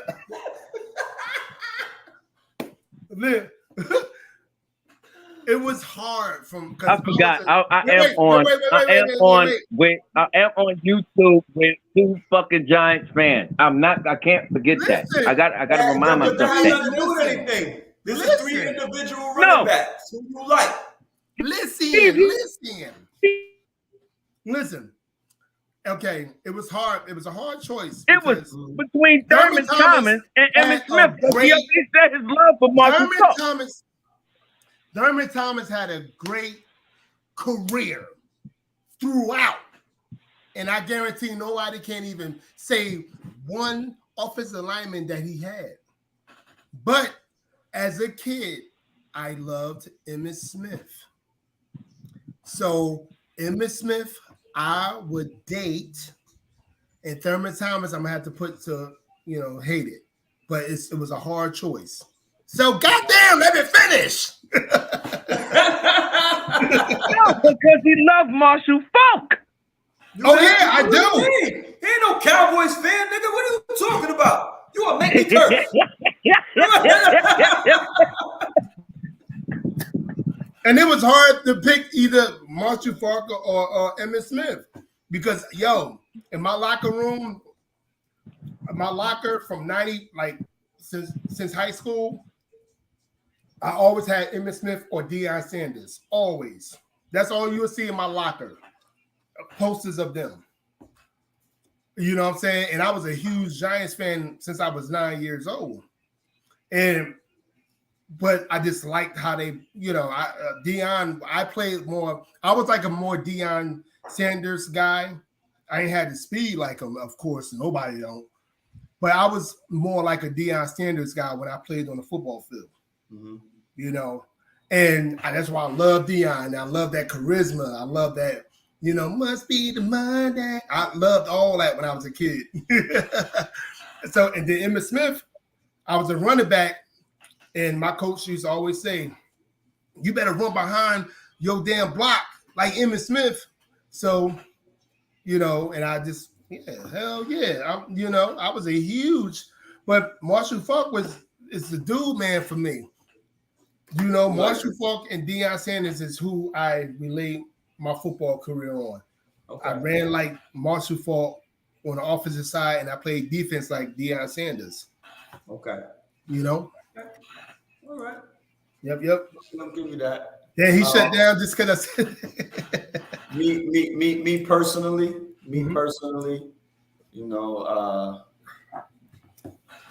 I hate to admit it. If I gotta go out of those 3, I gotta love Emmitt Smith in my backfield. Yeah. I hate to do that as a Giants fan. I'm sorry. But we're talking about one thing about me is I love sports, I love my team, and I hate the motherfucking NFC East. But as an individual player, not one person could say they wouldn't want Emmitt Smith on in their backfield. Yeah, absolutely. And I have to go with him as a love. I would hate to disappoint everybody, but I'm gonna take Thurman Thomas as a date. I don't know, just watching that Buffalo Bills team go to 4 Super Bowls and lose them all. I just Thurman Thomas was Thurman Thomas was the shit. That nigga, I mean, they had good receivers, real good receivers. What's the name? I forgot his name. They had good receivers. BB, Don BB, Andre. Rising only. Andre Rising was on Atlanta. Yeah, Andre. I forgot his name. Don BB ain't really can't come in until like the last run, I believe. I think it was the last run they had. The fuck was that like? Lofton, they had Kenny Lofton. Yep.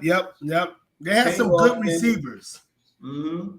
But it seemed like Thomas was like, he was somewhat like especially those days, the running back had to be like, because the running backs those days was getting 25, 35 carries a game. So they had to be like the number one situation that's going to get the ball. And he never failed. Like this man, Andre Reed.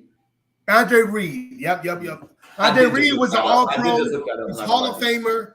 Andre Reed, All-Pro, Hall of Famer. But you have to understand the reason why he was All-Pro, Hall of Famer is because of Thomas. Yeah. Because when you got a really good running game, you, especially in those days, they worry about the running game, the stopping the running game. They ain't worry about the receivers like they do today.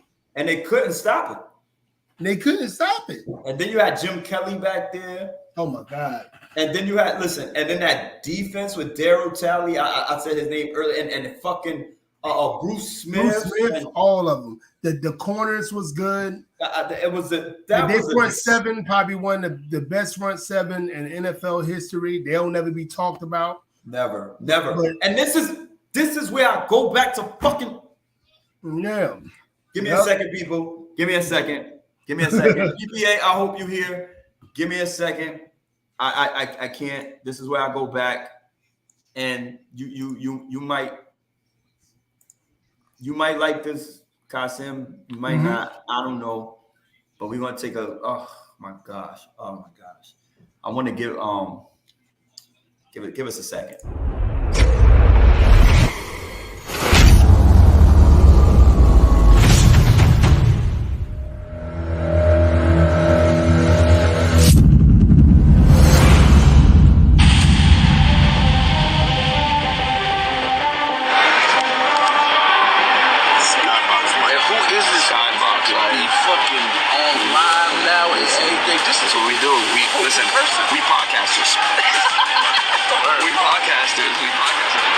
Savage Sports, that's what we do. We at Showtime. Great coaches do that. Great. How many great coaches are there? Yep. Did I not give him props? Maybe 4. Okay. So that's why you're on mute. Right now because you're not listening. Like I said, we out. See y'all tomorrow. Love now. But we in there.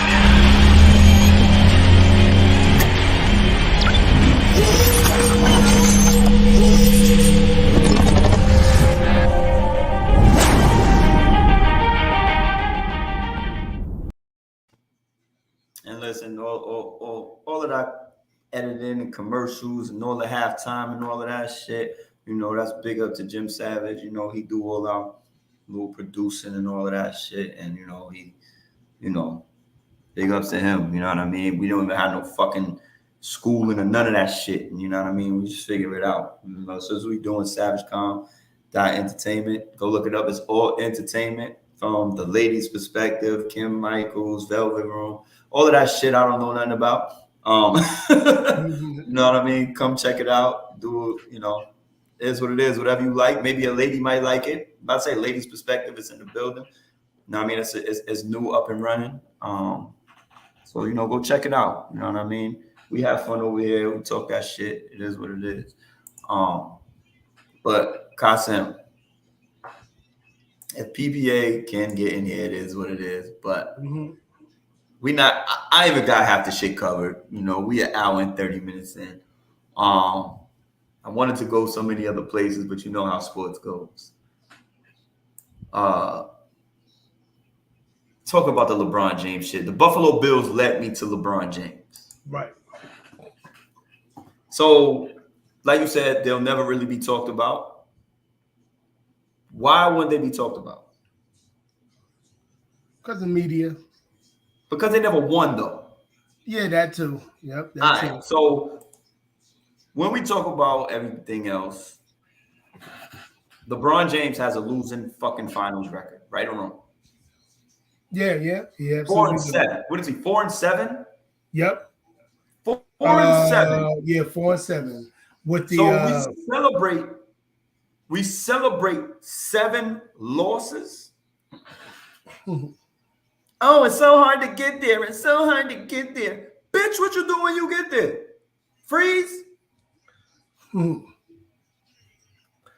They could have easily won it with Dallas. They could have easily won it with a couple of teams. Listen, I can't even. I got reasons. Yeah, they had big teams that they played though. Why? Big teams. Yeah. LeBron James has 4 rings, and it wasn't his.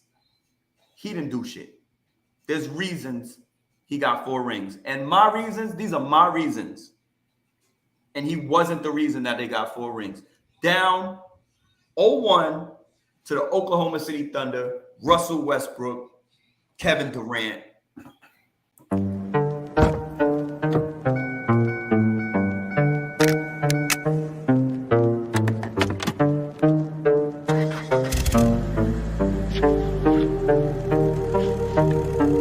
Forever is the strangest thing. It's shorter than you think. No think.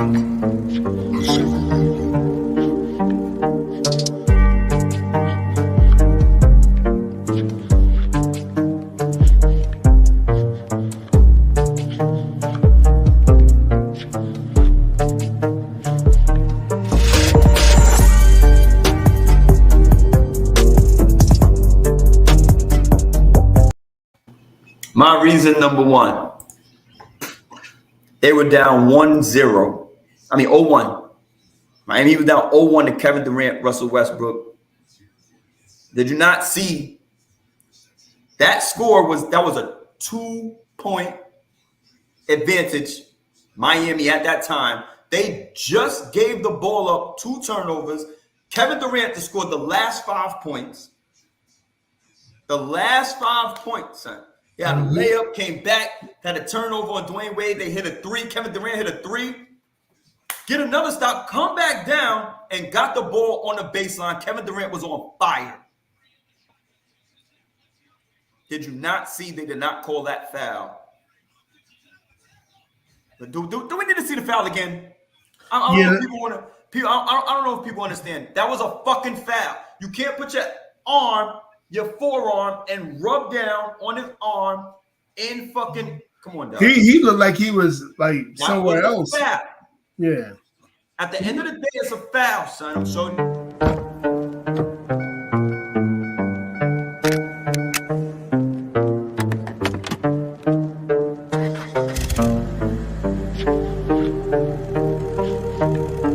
Forever is the strangest thing. It's shorter than you think. And it was intentional. Yeah, because they kept intentional. And then to the body, to the leg, everything. They didn't call it, son. They didn't call it. They were down 0-1. Kevin Durant was on fire. He goes to the free throw line. He makes 2. He ties the game up. We don't know what happens after that.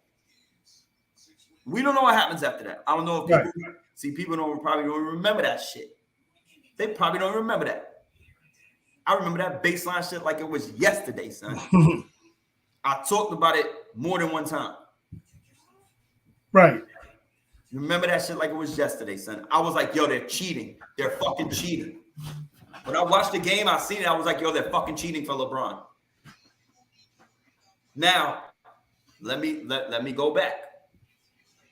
Me and Boom, who came on one of our shows a couple times. We did the Lamar Jackson shit, blah, blah, blah, blah, blah. We went to see LeBron James against Boston as a rookie. We were so amped up about LeBron James coming in, taking over for the Michael Jordan spot, blah, blah, blah, blah, blah. We got our new guy to root for. There's no more Michael Jordan. We're Bulls fans. Yep. But we needed somebody to root for. You feel what I'm saying? There was really nobody. We didn't want Kobe to get 6 rings. We needed somebody else to take over. Yeah. It just was what it was. You feel what I'm saying? Yep. I remember those days. Mm-hmm. So at the end of the day, we were LeBron supporters. I was a LeBron supporter. So when I say this shit, it comes from the disappointment that he gave me. He disappointed the fuck out of me, son. Mm-hmm. So now I have to go on the offensive. He don't deserve 4 rings. I don't think he wasn't the reason they got 4 rings. I'm just sorry. It doesn't go that way for me. In my opinion. And you talking specifically for Oklahoma City. He shouldn't have. They would have been up. The way that game was going, son, they would have been up 2-0. Right. Where were they going from there? Oklahoma City would have been up 2-0. Yes, they were already up 1-0. That game tied it up with that young team, that young, inexperienced team being up 2-0. Yeah. They was going to beat them like Dallas beat them, like Dirk and them beat them. Like, dude, it was going to happen. But guess what? They didn't want to call a foul. They didn't want to call that foul, son. So that's my reasoning. I'm going through my reasonings of why I don't think LeBron James deserves 4 rings. And that's somewhat a good reason. But when you're dealing with people, and that could be me as well in certain situations, when you're dealing with people that felt like, you can't say that because you don't know what would have happened and everything, or that wasn't a foul. People want, because people are so, what's the word that I call Skip Bayless big time? It's one of them things that, very biased of what they think, you know what I'm saying? But when you put into the facts, they don't give a shit. It's how they feel. So I get it. Again, I'm still a LeBron basketball supporter.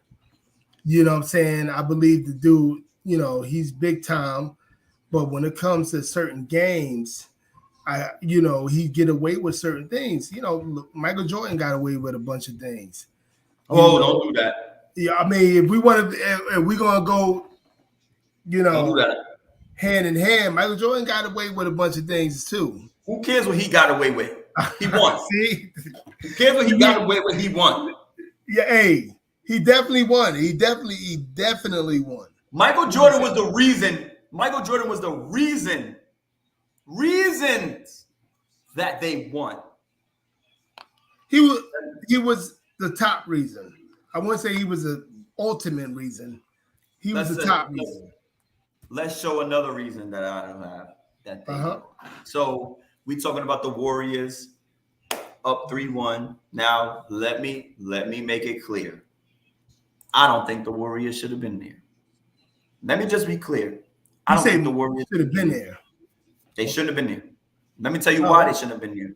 Draymond Green should have been suspended in the Oklahoma City series for kicking Steven Adams in the nuts twice. Those should have been his flagrant. Those should have been his technical and flagrant fouls, and he should have been out of there then. When Oklahoma City was 3-1, when it was up 3-1. Yes, and the Warriors came back and beat them off of a 3-1. Draymond Green should have been suspended, and Oklahoma City Thunder should have went on to win that series as well. So my conspiracy theory going on, moving forward, once again, they shouldn't have been there. Reason why they lost in the finals 3-1, went back to back. But this is the reason LeBron's monkey ass, once again, got lucky. Because they were down 3-1. And what I just said about Draymond Green,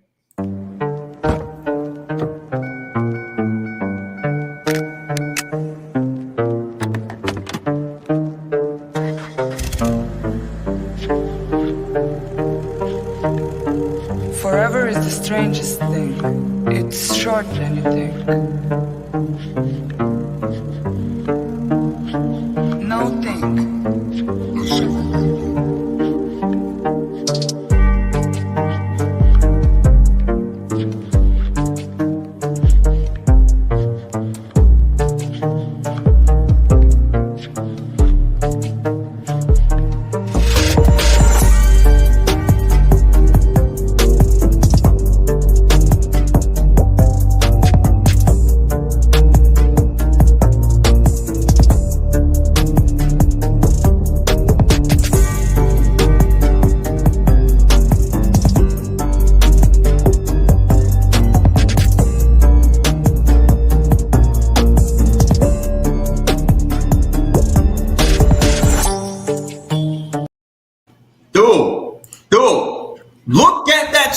son.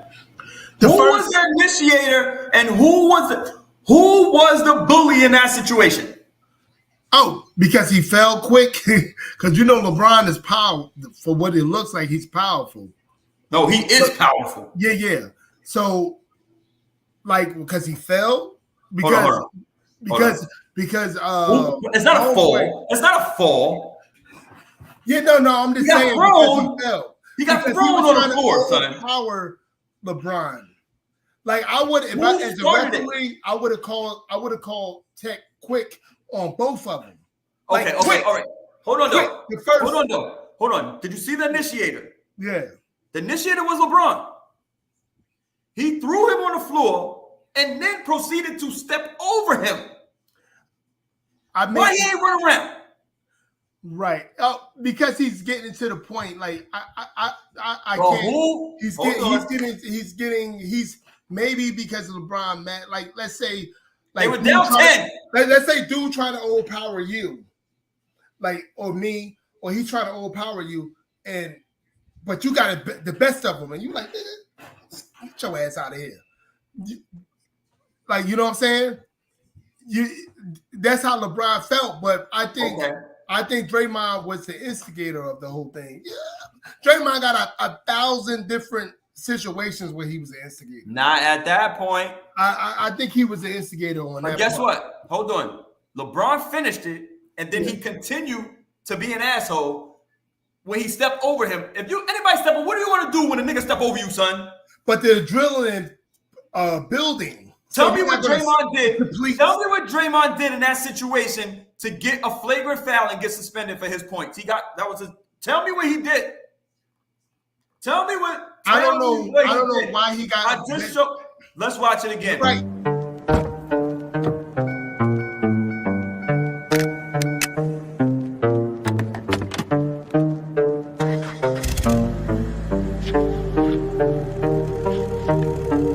Forever is the strangest thing. It's shorter than you think. No think.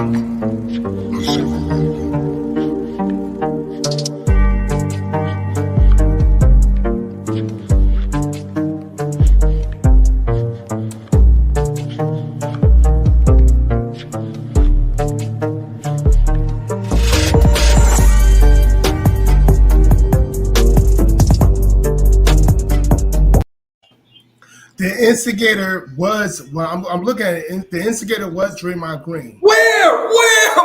At the beginning. When you're setting the pick, you're not doing this. He didn't do that. LeBron was just stronger. You know what I'm saying? But I don't know why. Wait. I don't know why they suspended Draymond Green. It would have been a double. It would have been a double tech, and that's it. I wouldn't suspend him, but I think they suspended him. I think they suspended him because of the media kept on saying he went for his private part. Exactly. Yes, and this is what I'm saying. His reputation got him that call, right? Yeah. Number one, the Warriors are up 2-1 at that point. Mm-hmm. They're up 10 points in that game. They go on to win that game. Yep. Which makes them 3-1. Right. But Draymond Green is suspended for game 5. Right. Now the engine, the catalyst, the driver, everything in that bitch is gone for the next game. Mm-hmm. We all know Draymond Green as being the facilitator, the point guard of that team, the leader of that team, the little engine that could. They run on Draymond. They run on his fuel, son. Mm-hmm. He's out that game 5, all the momentum shift to Cleveland, son. Oh yeah, I agree with that. That was a really important point of the series. Extremely, for sure.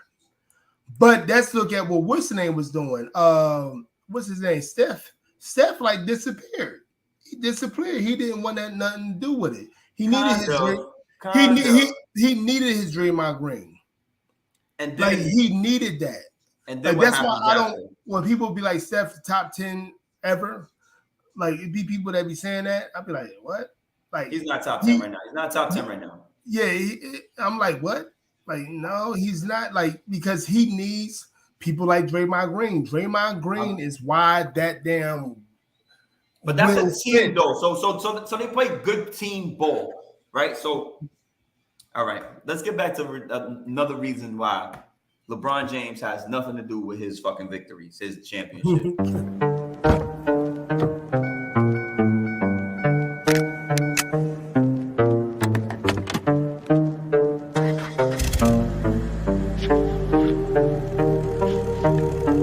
Forever is the strangest thing. It's shorter than you think. No think.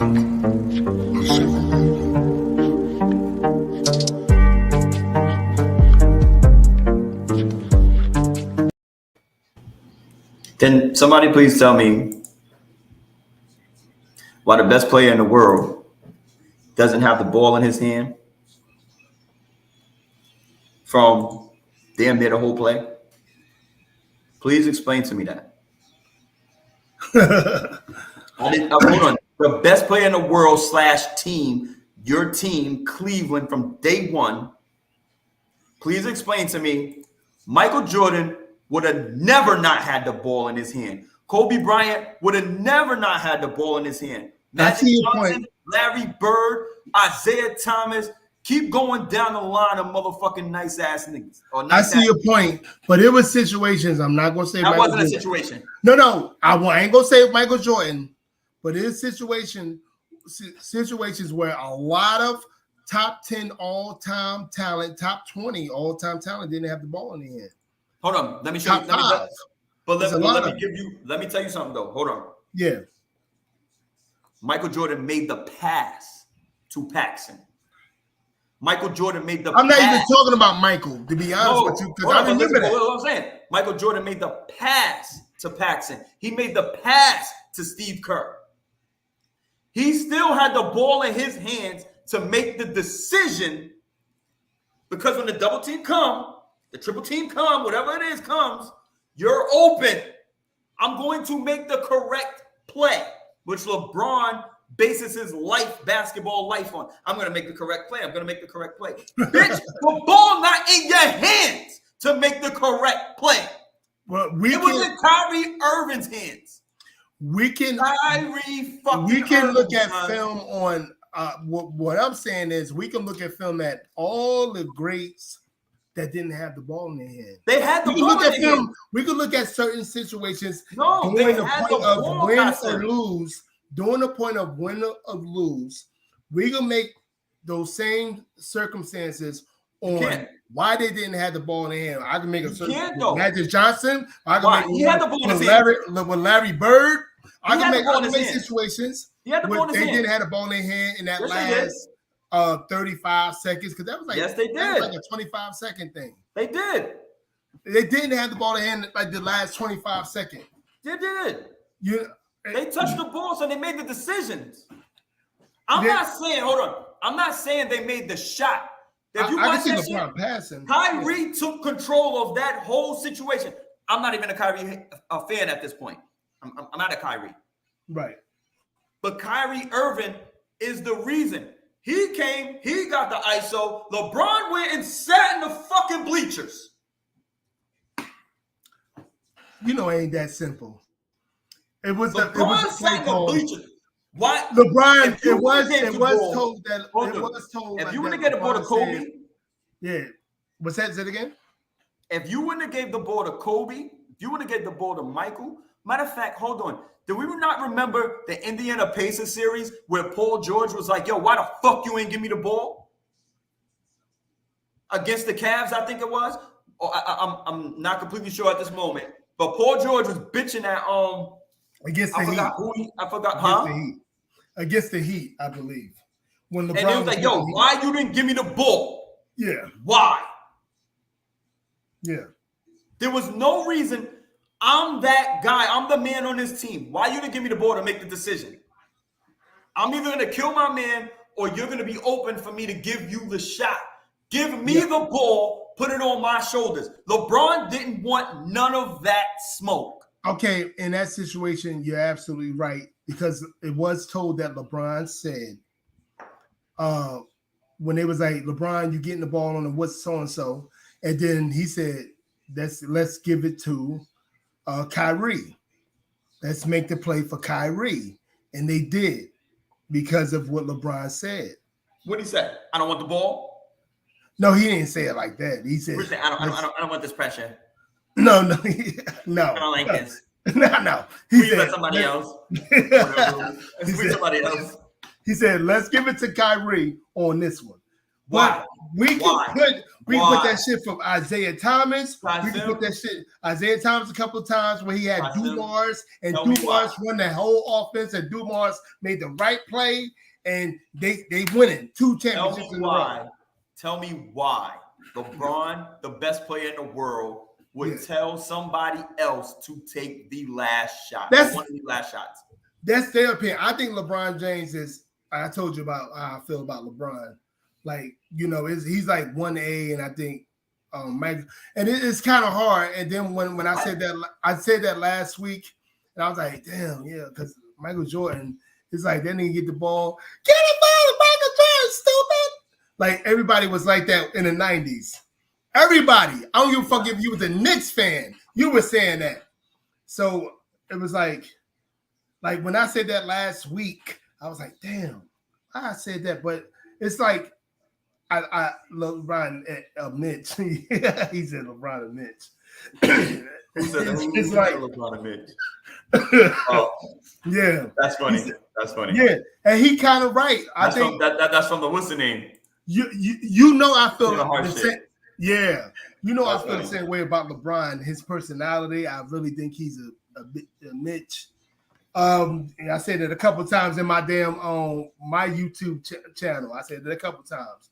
But I like LeBron. I don't look at the, give it to Michael, give it to Kobe, give it to whoever, Isaiah, Magic. I look at LeBron like his teams be subpar. Okay, if you got a subpar, here's another. You just said it. Yeah. If you got a subpar team and you're the best player in the world, why aren't you taking the last shot? Because LeBron ain't no last, but being as though it's recorded that LeBron did make the most shots to win the game. No, but he is up there. He is up there because LeBron, he has a. But not important. He always been around. He's been consistent. That's why he probably made the most shots. But I saw liking LeBron in that Detroit series back in 2007. What about the Celtics series? What about the Celtics series when he went fucking straight ham for like 25 Oh, yeah.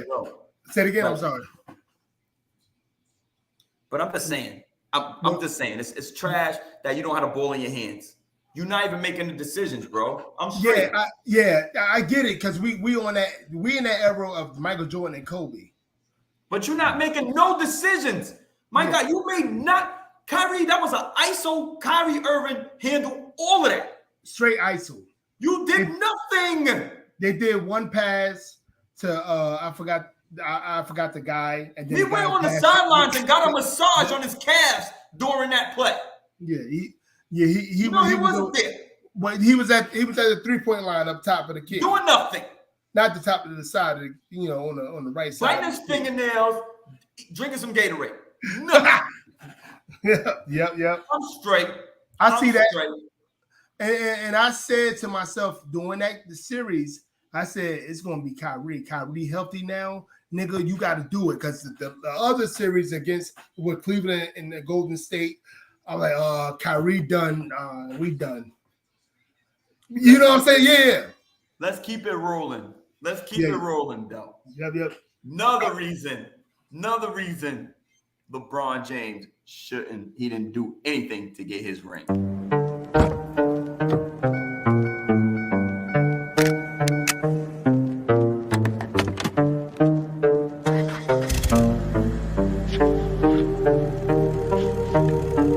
Forever is the strangest thing. It's shorter than you think.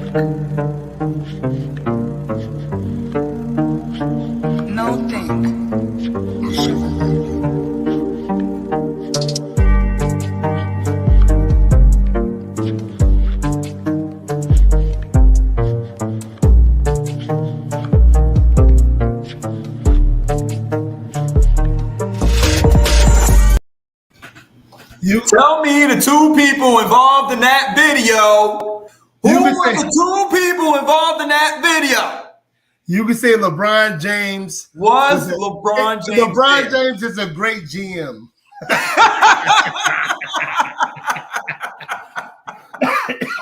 You can say that.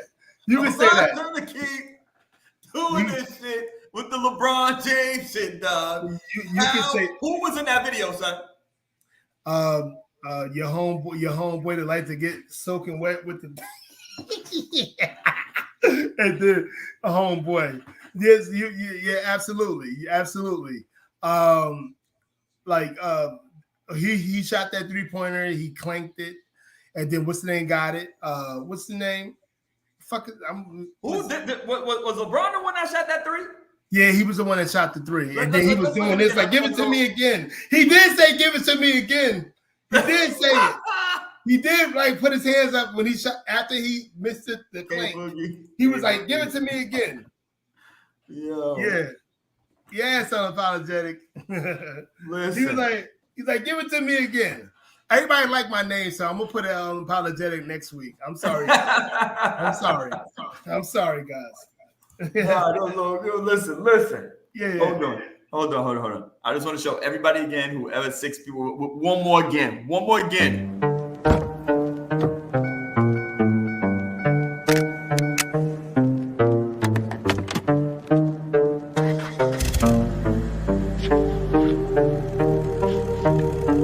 Forever is the strangest thing. It's shorter than you think. No think.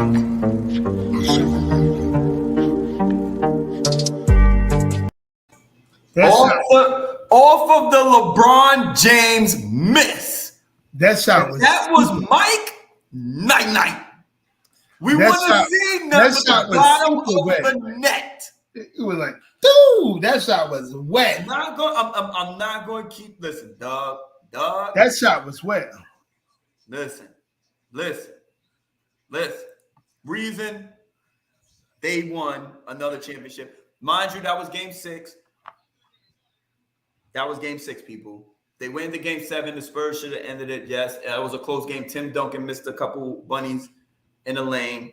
But that shot saved for that moment. LeBron did not come through once again. He had somebody to save him. Yeah, we can critique a bunch of different situations. Like, we could critique, and I get it, because the mainstream media, the sports in general, they always cater to LeBron, and they've been doing it since 2003. So I just showed you with the Kevin Durant shit. I just showed you. That's crazy. I get that, but it was situations where LeBron, and that's another thing I look at it with the Cleveland when his first stint with Cleveland. Teams that was the whole team that was a regular, maybe a 30-win team, he was making them 60-win teams every year. I don't care what he was doing as an individual. But I mean, we have to be on a, we got to do it like that. Okay, so okay. I didn't want to have to do this. I'm gonna show one other reason. And this is gonna be a quick one. This is just real quick. There's another reason why LeBron got his 4th ring.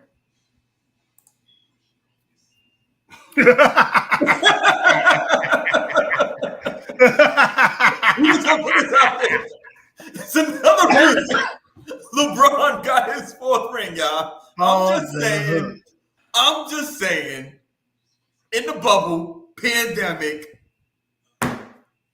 I don't even count that 4th ring, to be honest with you. I don't even count it. I'm gonna be real with you. I don't count it. I love LeBron as a basketball player. I don't even count it. That's like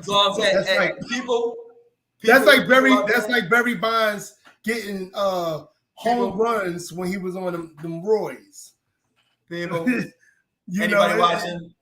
like, subscribe, share the page, do what you do. But look it, I want to show you the reason why LeBron got his 4th ring. Once you look at what the fuck was going on. The guy in the middle got gray hair, like me. I want you to look at Goran Dragic, Tyler Hero, Jimmy Butler, Bam Adebayo, and Jones fucking whatever. He's on the Chicago Bulls now. Derrick Jones Jr. Yep. That's the reason why LeBron got his 4th ring. Anybody else want to see this? What the fuck is this?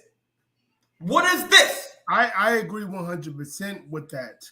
Again, as I said, that's I don't want to account the 4th ring, but a person that's very anal about LeBron when it comes to No, I'll say what I said. A Weezy had popped back in my umpire, and he ran back out. That's really anal about LeBron. I get it. I understand. They want to, like my best friend, my brother. He loved LeBron. He loved the player he is. He's my brother. He's a coach. He's been a coach the last 20 years. He probably shouldn't be your best friend anymore. Say it again. He probably shouldn't be your best friend or your brother anymore. No, that's no. He loves LeBron and how his game is. But when you do critique it and you bring up facts, you say LeBron needed other people that's going to make the big shot, that's going to, not probably make the big play, but I'm going to say make the big shot for him. Because LeBron will make the big play, no matter if it's defensively, no matter if he's making a pass. What we keep doing, sorry to interrupt, but what we keep doing is we're applauding longevity and stats over actual winning yourself. At the end of the day, nobody fucking cares about the kicker who won Tom Brady 4 fucking Super Bowls. Yeah, and that's why I get Patriot fans. About Adam Vinatieri. I give Patriot fans hell when I talk about that situation, and they still don't want to talk about it. It's like they didn't kick that 3 points and make them win. No, like, Chris Canty, our New York Giants / Dallas Cowboys, but he won a ring with the Giants. Obviously, I don't like Chris Canty. I love Chris Canty. Not gonna go there. I love Chris Canty, but he's somebody who says kickers aren't football players. We don't like kickers as football players. Yeah, he does. 80% of y'all fucking wins come off of field goals. You're not kicking to Chris Canty. And maybe more. Exactly. More. Yeah. How many games come down to extra points field goals? How many? 1 point, 3 points, 2 points. Because of the kicker. Stop disrespecting the kicker. Yes, you got a great defense and you got a good kicker. Fuck everybody else. In the playoffs, you're winning. Great defense and a great kicker. And maybe if your quarterback can give you from the Ravens. What was my man from the Ravens? That played years. In Green Bay. What was it? Not Crosby. Was it Crosby? Elamy. It's like a 4-letter last name. I forgot what it was. I know you're talking about. He played for the Raiders. The kicker from the Ravens is nuts. The Ravens. He played for the Ravens for like 10. The Packers. The Packers had a great kicker. Denver Broncos. When they had what's his name? The quarterback. I don't even know. It wasn't Elam, right? No, he was a quarterback. What? Did y'all win? That's the bottom of the 6 right now. Oh, okay. But they are winning. Wait. Winning by 3. Winning by 10-7. Tell your parents, come Savage Sports. Give me back. Thank you. We'll be back. We'll be back. All right, let us know the outcome. Is he the umpire? Yeah, he's the umpire. Why is he on the same team? I'm confused. That must be his favorite team. Yeah. If I was the other coach, I'd be like, what the fuck you doing over here? Like, get the fuck out of here. We got to get a new umpire. Word. You ain't lying. For real.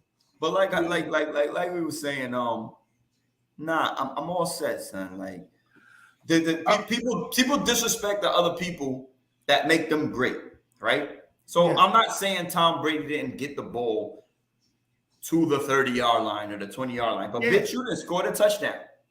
If you are some part intelligent quarterback, if you could get your guys over the 50, maybe to the 40, past the 40, you can, and you got a great kicker. And you got a great kicker. Yeah. And hold on. Does anybody remember that Minnesota Vikings shit? Which one? Against the New Orleans Saints? Yep, I remember it. Does anybody remember the Norwood Buffalo Bills that were Giants to win the Super Bowl? Yep. He missed it. Those are two misses I'm talking about. And it was close. Those are the things that causes careers and that defines teams and careers. And that's what Chris Canty and many people that actually repeated what Chris Canty said. Was it totally wrong? Totally wrong. All wrong. Yeah, totally wrong. Totally, because a good defense, let's say we Giants fans, a good defense, okay, you can move it up the field. Yeah, okay. But we're going to dominate when it comes to the red zone. Bend don't break. Yep, bend don't break. But if you got a kicker, nigga, okay, we got what we wanted to get. We at the we at the 35. We at the 40. We got it. Thank you. Bye-bye. Thank you. You know what I'm saying? Yeah, you're bending on break. Okay, bending on break on this one. We going to Super Bowl, or we won the Super Bowl. You know, thank you for bending, not breaking. So this is why it's important for a kicker to be great. And this is why you tell a Skip Bayless that, or any other Patriot fan that. Justin Tucker. Yeah. I had to look it up. Sorry, Justin Tucker. Oh yeah. You tell any other Patriot fan that, you know, they be like, no, but he took us to the 40. He took us to the 30. But who cares? Who cares? How many kickers score a touchdown? How many kickers you know that can is automatic? If you're watching, okay, so people that's watching out there, there's a such thing as a casual fan, and there's a such thing as without a doubt. Like there's casual fans, they watch the game, they love the game, blah, blah, blah, blah, blah. But are you actually looking at the game? Okay, so are you breaking down the game? When you watch football, what happens in the last 2-minute drill or the last 1 minute of a game? Everybody backs off because they don't want to let the deep ball go. They try to play the sidelines. If you have enough timeouts and enough sense, you're going to throw the ball deep into the middle. They're giving that shit to you all day long. All day long. They want to take away the side. They want to take away the deep pass. And they check down it by 2. Yep. They don't want to let you get in field goal range. So they're giving you the middle. Yep. They don't want you to get out of bounds because they don't want you to stop in the clock. Yep. The defense that they're in is not predicated. Listen, they're going to give you a bunch of yards over the middle. If you have 1 or 2 timeouts left, if you were smart enough, you have a chance for your kicker. But you ain't scoring no touchdown, bitch. And who's good at giving seam passes, plays? New England. Good at what seems. Good at in routes. Because they know they got an automatic kicker. They know. They know they got an automatic kicker. So, okay, you're going to give up our outside runs, outside patterns, hitch, outside hitch. We're going to take all that away. A corner route, you're going to get that up? Okay. We're going to take this away. We're going to take this away. But everything 15 yards. Yep. 15 yards. 10 to 15 yards is open. Yep. Open in the middle of the fucking field. Don't have 2 timeouts. Don't have that. Matter of fact, if you're trying to take away the middle of the field, somebody like Tom Brady, he was from Michigan. I'm a Michigan fan. Somebody like Tom Brady, most of my homeboys. Somebody like a Peyton Manning, somebody like Aaron Rodgers is going to pick you apart in those situations. Patrick Mahomes, we've seen it. Josh Allen at this point, we've seen it. Yep. You're talking about 30 seconds, 45 seconds, 1 timeout. They know what you took away, so they know what they have. But rely on the kicker at that point. You're relying on your team, that one individual, to win you a game. So you're talking about kickers ain't shit? The fuck how many games they won for you? From 63 yards, from 60 yards, from 57. How many games have you won on their backs? Yep. And this is that's another thing. I want to break it down to what you just said. A lot of these teams, a lot of these guys, like the Patrick Mahomes and everything, they're trying to go for the touchdown now. See, but because they know they don't got a certified kicker. Maybe because it's that, or maybe because it's that they just, they just think they could do everything. That's why a lot of these teams, like the Josh Allen made that mistake. All Josh Allen had to do is keep on bringing it to the 20, whatever he needed to do. And the rules of the NFL, they are going to make you go past the 50 easy. Mm-hmm. So it's like, okay, let me just do my little thing. That bitch started at 25 now? Say it again? Yeah. It started at the 25 now, instead of the 20. Yes. So it makes it completely easy. But now these quarterbacks think they shit don't stink, so they're not going to do the Brady thing. Nigga, I don't need to work hard. I'm going to put you where I need to put you. And then I let my great kicker do his thing. It's a simple situation. This might be a week. Absolutely. Simple. Oh, sorry there, bro. Hold on. What's going on? Timeout on the umpire. Why is he still over there by the other team? Did they win? What's going on? Yeah, they won. They won 10-7. Okay, that's what's up. That was a good game. That was a real good game. That's what's up. Ooh, one more to go. Championship game. Yeah, Drunk said they going for the touchdown because they know every team can score. That's true. That's true too. Who says this? Who's drunk? Drunk. Yeah. They're going for the touchdown because they know every team can score. What? You must be drunk. What did he say? What is that? What is that about?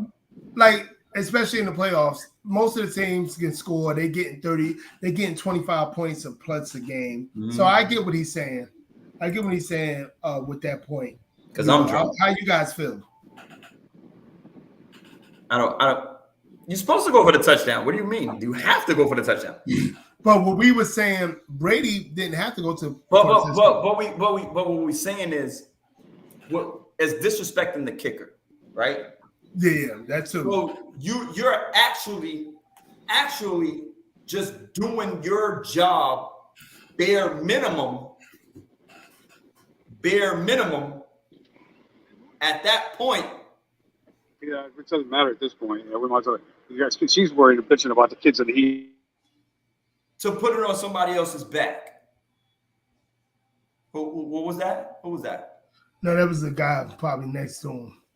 Oh yeah. I don't know if he was listening.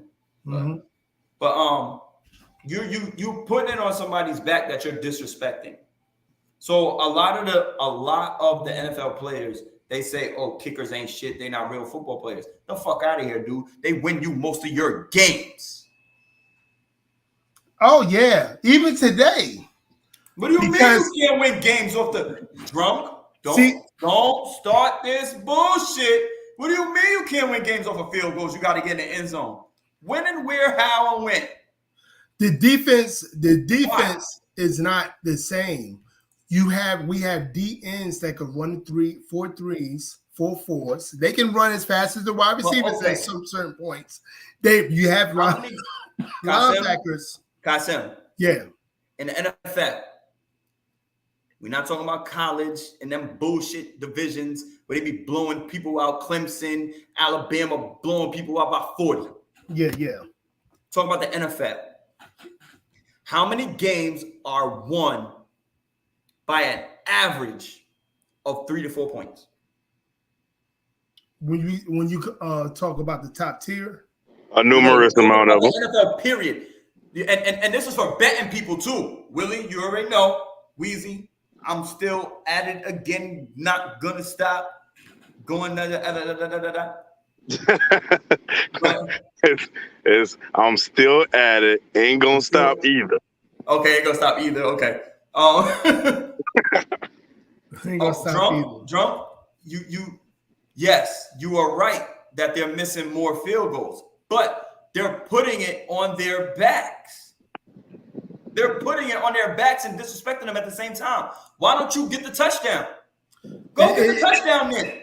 Is that an actual fact? True. Is that an actual fact that kickers are missing more? I don't think that's. They might be because look, when they move the extra point back, they move the extra point back too. It's a 9-9. Oh yeah. That can be and also, but we got stronger kickers now. You do. We got stronger. We got stronger kickers, stronger runners. Guys are fast. Guys are So I don't know if that's an actual fact. The days of kicking 4 field goals and winning the game with no TVs is there. Of course. It's not. No, it's really not. It's really not. For a huge percentage of it, yeah, of course. But that don't mean kickers are worse. That don't mean kickers are worse. Because if you talking about the 80s, we talking about like the 2000s, like early 2000s. He's talking about the 80s. That's the 80s where the Giants would score 14 points. Let's say they would score 12, 13 points, and the defense shut them down. Or the 90s. No, let's talk about the early 2000s where the Patriots is winning. You still have to score to win touchdowns. You still have to score to win touchdowns. Like, is he talking about because I think he went from the 70s and the 80s. That he went 34. He went 40 to 50 years. Are you a betting man? Are you a betting man, Drunk? Are you a betting man? If he's a betting man, then he might know more of the stats at this point. He's a betting man. But I mean, if he's a consistent betting man, if he's a consistent, if he's betting a big time betting man, no disrespect. That fan dude, that fucking that Sugar House, that motherfucking. I do the fan dude. DraftKings. They done took over the world of people actually knowing sports and analyzing sports to just fucking stats. Like, you feel what I'm saying? And it took over the world, son. Like, you don't even gotta know sports to fucking go bet, my G. All you gotta do is know, hey, this person's gonna do this and do that and blah blah blah, and you win, and you be like, night, I love my life. I do DraftKings and FanDuel too, Drunk. I spend $300. Even the Lions can score TDs. You're not beating them with just field goals. Stop. It's not about that though. What we saying is the end of the game. So he won't know. You don't have to do your job to score a touchdown when you're down by 2. Tom Brady got a lot of his wins on tie games and 2-point wins. And 2 point down 2 points. You only have to. Adam Vinatieri is the hero.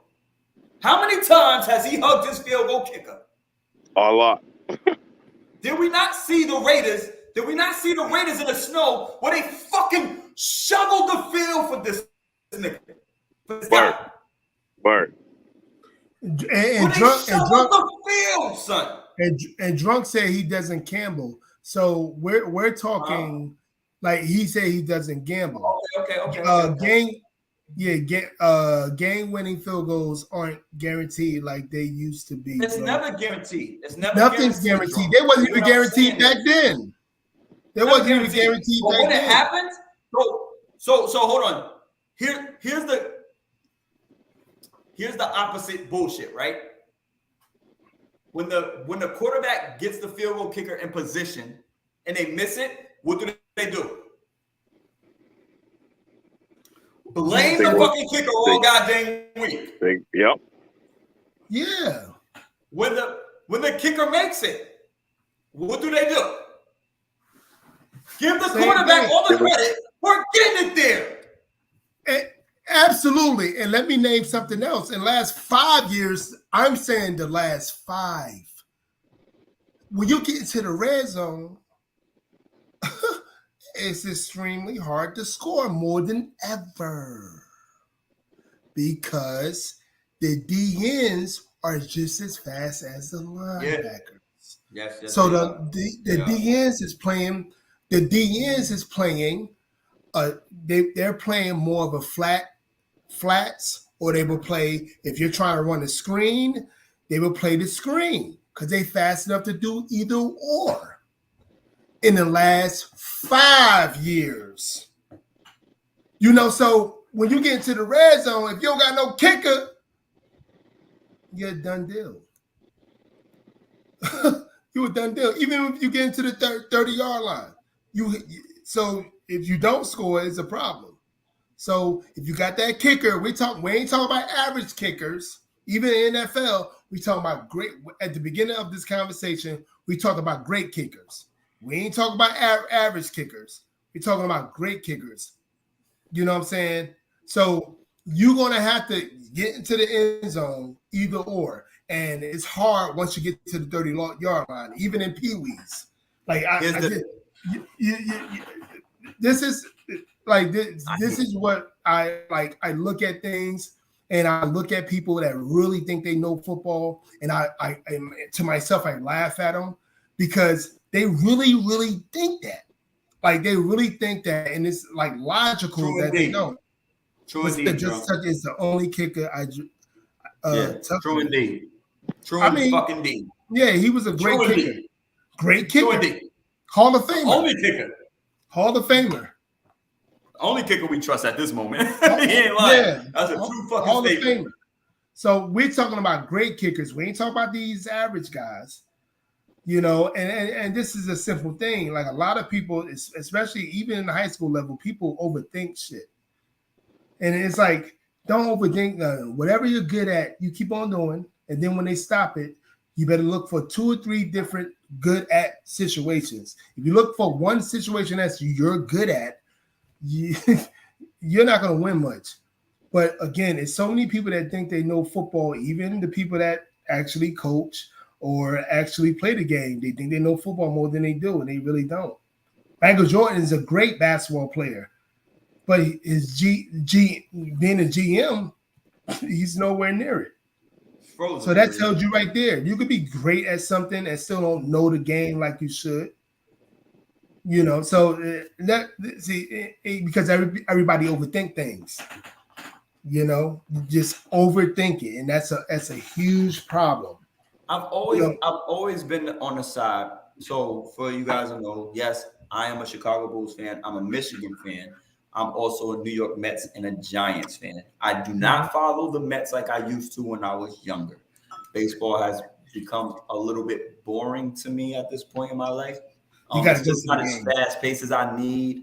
I follow them, I listen and hear all the shit that's going on. I know we're in first place still by a couple games, 2, 3, maybe 4. That's about it. I watch a couple games, but my basketball, my football, my little bit of boxing knowledge, PPA is more of my guy for boxing. We go back and forth and collaborate on that nonsense. I hear you drunk. What drunk say? He said Jordan can't tell you who good, but he can't tell you who suck. Yes, from a competitive standpoint. You feel what I'm saying? But he's still not a good GM. Yeah, he's still not a good GM. But I don't know. I think Jordan goes with his heart more than he goes with. He's becoming better. He's becoming better at putting a team. Oh together. yeah, I like ball. I like the ball He's going off a talent. Yeah, I like the ball pick. I like the ball pick. Yeah, no, that was actually a good pick. I didn't like it at first, but it was. Yeah, I like him. I like him. So fuck it. We're gonna move on to the next subject. That was pretty good. Weezy, umpire, face. You're fucking okay. All right, you back. You back. So I kind of have a problem. With the Cleveland Browns. I'm gonna express my feelings. Fuck them. I'm a Baker Mayfield fan. I don't give a fuck what nobody say. I watched him in college. I watched him in Cleveland. I actually started rooting for Cleveland as a secondary squad because my Giants was in the trash. But I'm an Odell Beckham fan. I've never ever in my life in football have been a fan of one person until Odell Beckham came along. I'm sorry. I'm just an Odell Beckham fan. It is what it is. Give a fuck. Yeah. That dude was fucking amazing. You dig what I'm saying? I don't care about the catch. Anybody watch Odell Beckham? Fucking amazing. Was what it was. Agreed. Okay? Agreed. The only other person that I could have said I was a fan like that. I'm gonna say Randy Moss. Not even Randy Moss for me. T.O. I love Randy Moss, but I'm a little guy. T.O. Who that? Not even T.O. as a receiver. T.O. I'm gonna say I T.O. when he went to the Cow, when he went to Philly, I started saying, "Oh shit!" So yeah, I can see that. Crazy. My guy. I had two people. Use the bathroom, guys. Hold on. I had two people. Calvin Johnson. Charles Woodson. And Desmond Howard. Obviously, I'm a Michigan fan, people. Charles Woodson, Desmond Howard. And then we can go down the line and not Jalen Rose. Sorry, Michigan, once again, Jalen Rose. If you want to go down to running backs, Anthony Thomas, OJ Anderson from the Giants, Dave Meggett, those are kind of my people that I kind of wanted to be like, But other than that, like real fandom, like, yo, I'll follow him. It started as Odell Beckham. I don't know why. Just something about him that just came to the Giants. He just fucking electrified us. You know what I'm saying? Like, it was something about him, son. It was something out of the norm. You know what it reminded me of? He reminded me of a Jeremy Shockey and Kevin Boss. Jeremy Shockey more. Kevin Boss was a really good tight end, but Jeremy Shockey was that fucking fuck you, kill you tight end. He was in everybody's face. You know what I'm saying? Like Jeremy Shockey was my guy. A huge whoa. Champ Bailey. I like, listen, drunk. I fuck with you right now. I fuck with you. You a huge Dante Culpepper fan? That's cool too. That was cool. That's cool. I fuck with that Champ Bailey comment, dog. I fuck with Champ Bailey. Champ Bailey was all right. I fuck with you on that, bro. Listen, you could come on this. Listen, you come on this bitch anytime. You could camera all of that. But that shit, I fuck with you, my guy. You brought out Champ Bailey, I fuck with you, my G. Like, he said Champ Bailey what? Champ Bailey what? He said Culpepper and a Champ Bailey fan. I'll fuck with you on that. Culpepper. Okay. I'll fuck with you on that. That's real. You could cam up if you want to. Come in all you want, my guy. I was a Champ Bailey fan too. Because that's tough. To say you a Champ Bailey fan and Dante Culpepper, please listen. That's like somebody saying, yo, I love Steve Atwater. You feel what I'm saying? Feel what I'm saying? Like, yo, when my uncles used to show me good safeties to watch, Steve Atwaters was the guy they always showed me. Him and 49ers. What's the guy 49ers? Second Ronnie. Yep. Them two. They used to say, "This is how you're supposed to be, boy." Yeah. and I remember that, and you know, being as though what's my white boy though? Don't forget about Lynch. Yeah. Don't forget about Palomalu. Hold up. But that's when I was older. Yeah. Don't forget about Palomalu. Yeah, Palomalu was the shit. Without a doubt. I got to put him on camera one more time. It's a championship game. Oh, that's the people? That's the boys? Championship game. That's the boys? Championship game. Let's go. Hey. Get that ring. Get that trophy. Get that trophy. Let them know. And let all your parents know, yo, Savage Sports, we in the building every week, Sunday. So we let do them know. That ring. We'll win for you. Yes, indeed, baby. Go get it. Is that a Waterford team? Is that a Waterford team?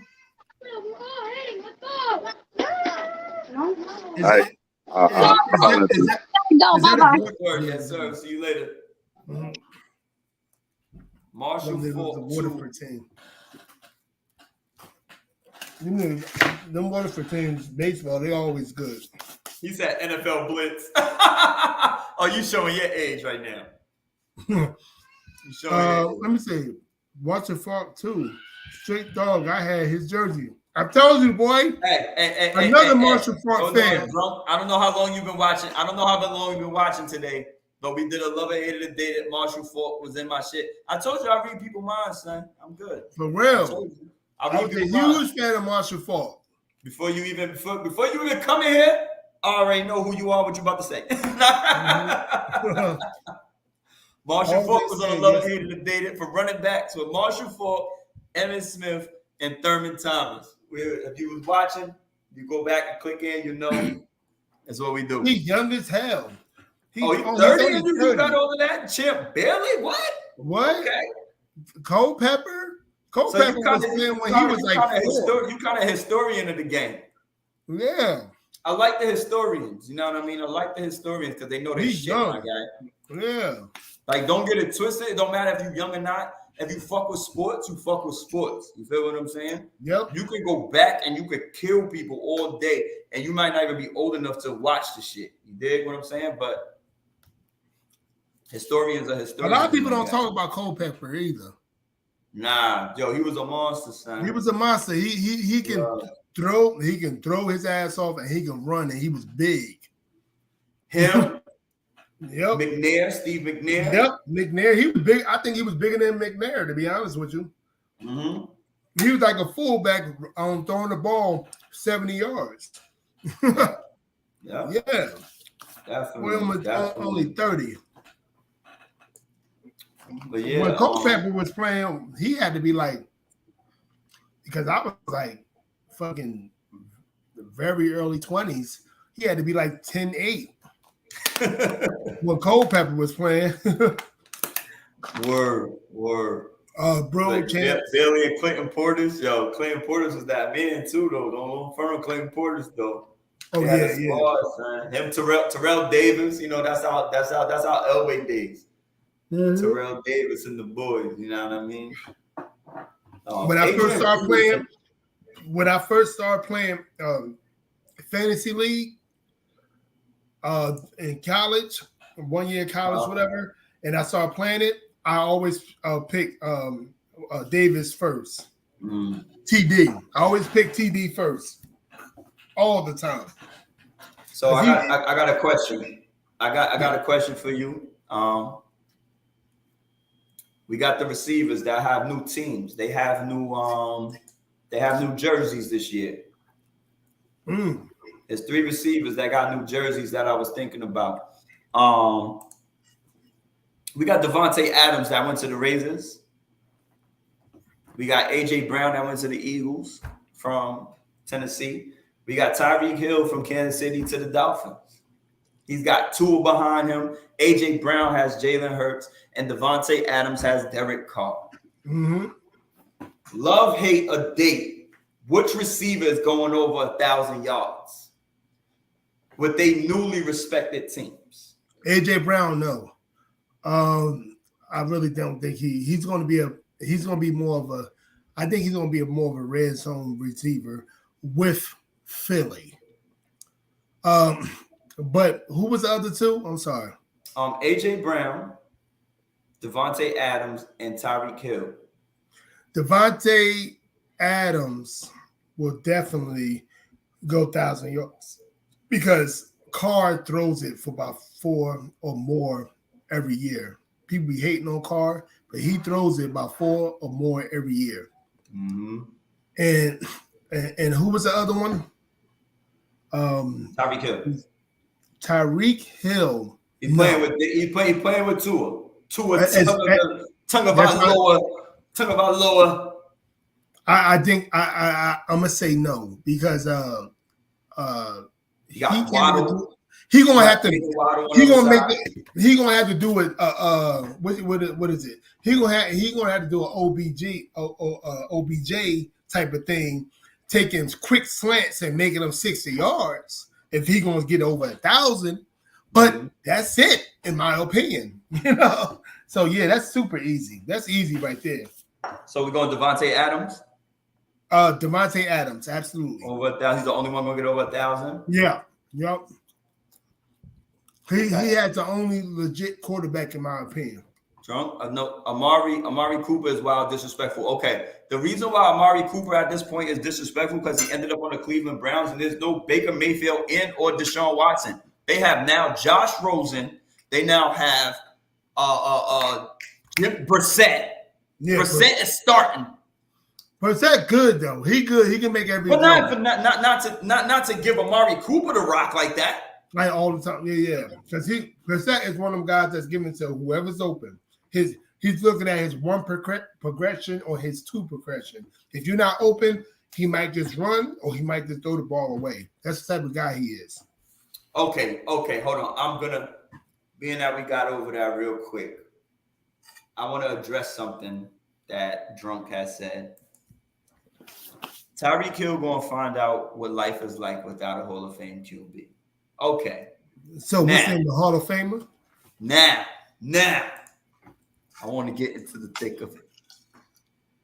We going off cue once again. Don't give a fuck if this was sports do. This was sports fucking does. Patrick Mahomes, are we calling him a Hall of Famer at this point? Some people do that's reading to the ESPN lines. Have we not seen him drop a little bit? He got all the receivers. All he got to do is throw it to a situation, a point in it in the field that they're gonna get it. Being as though he is good, I don't want to mention he's good. He came out hot. He's good, but to be honest with you, he might be great. Whistler beat him for 3 quarters. He might be great. Josh Allen. No, not even Josh Allen. Baker Mayfield beat him for 3 quarters. Yeah. What's his name? For 49ers in the Super Bowl. Garoppolo. He beat him for 3 quarters. A lot of people have been beating Mahomes' ass for a few quarters. Yeah. Mahomes is Tyreek Hill was the cheat code. Yeah. Tyreek Hill, Travis Kelce, McCole Hardman. At that point, they had they just keep adding receivers. They had the dude they signed for a year or two that he left again. That was playing for the Buffalo Bills, and then I forgot his fucking name. I'm sorry, people, I forgot his fucking name. The wide receiver they picked up for like one moment, like that he was nasty, but he kept falling because of injuries. He started with the Buffalo Bills. And who was that? And he went to the Kansas City Chiefs. And then he went somewhere else. But now they have Juju Smith-Schuster over there in Kansas City, who's not a Tyreek Hill. But Juju, they don't have a running back. Clyde Edwards-Helaire is okay. I thought he was going to be better than he is, but he's okay. Yeah. I forgot the guy's name. Mahomes got the same amount of Super Bowls as Rodgers. Okay. But Mahomes is still young. Rodgers has, I don't understand. Okay. He's making a point. He's making a point that Mahomes has the same Super Bowls as Rodgers, and Rodgers is considered a Hall of Famer. Mahomes has done some shit already too early. The problem is, are we watching? Have we seen Mahomes peak already? Enough. And are we going to watch his downfall, or is Mahomes going to get better and get more rings? If Mahomes gets 3 rings, he's going definitely. If he gets 2 rings, he's going to the Hall of Fame. If he gets 1 more, he's going to the Hall of Fame. Drew Brees has 1. Aaron Rodgers has 1. Yep.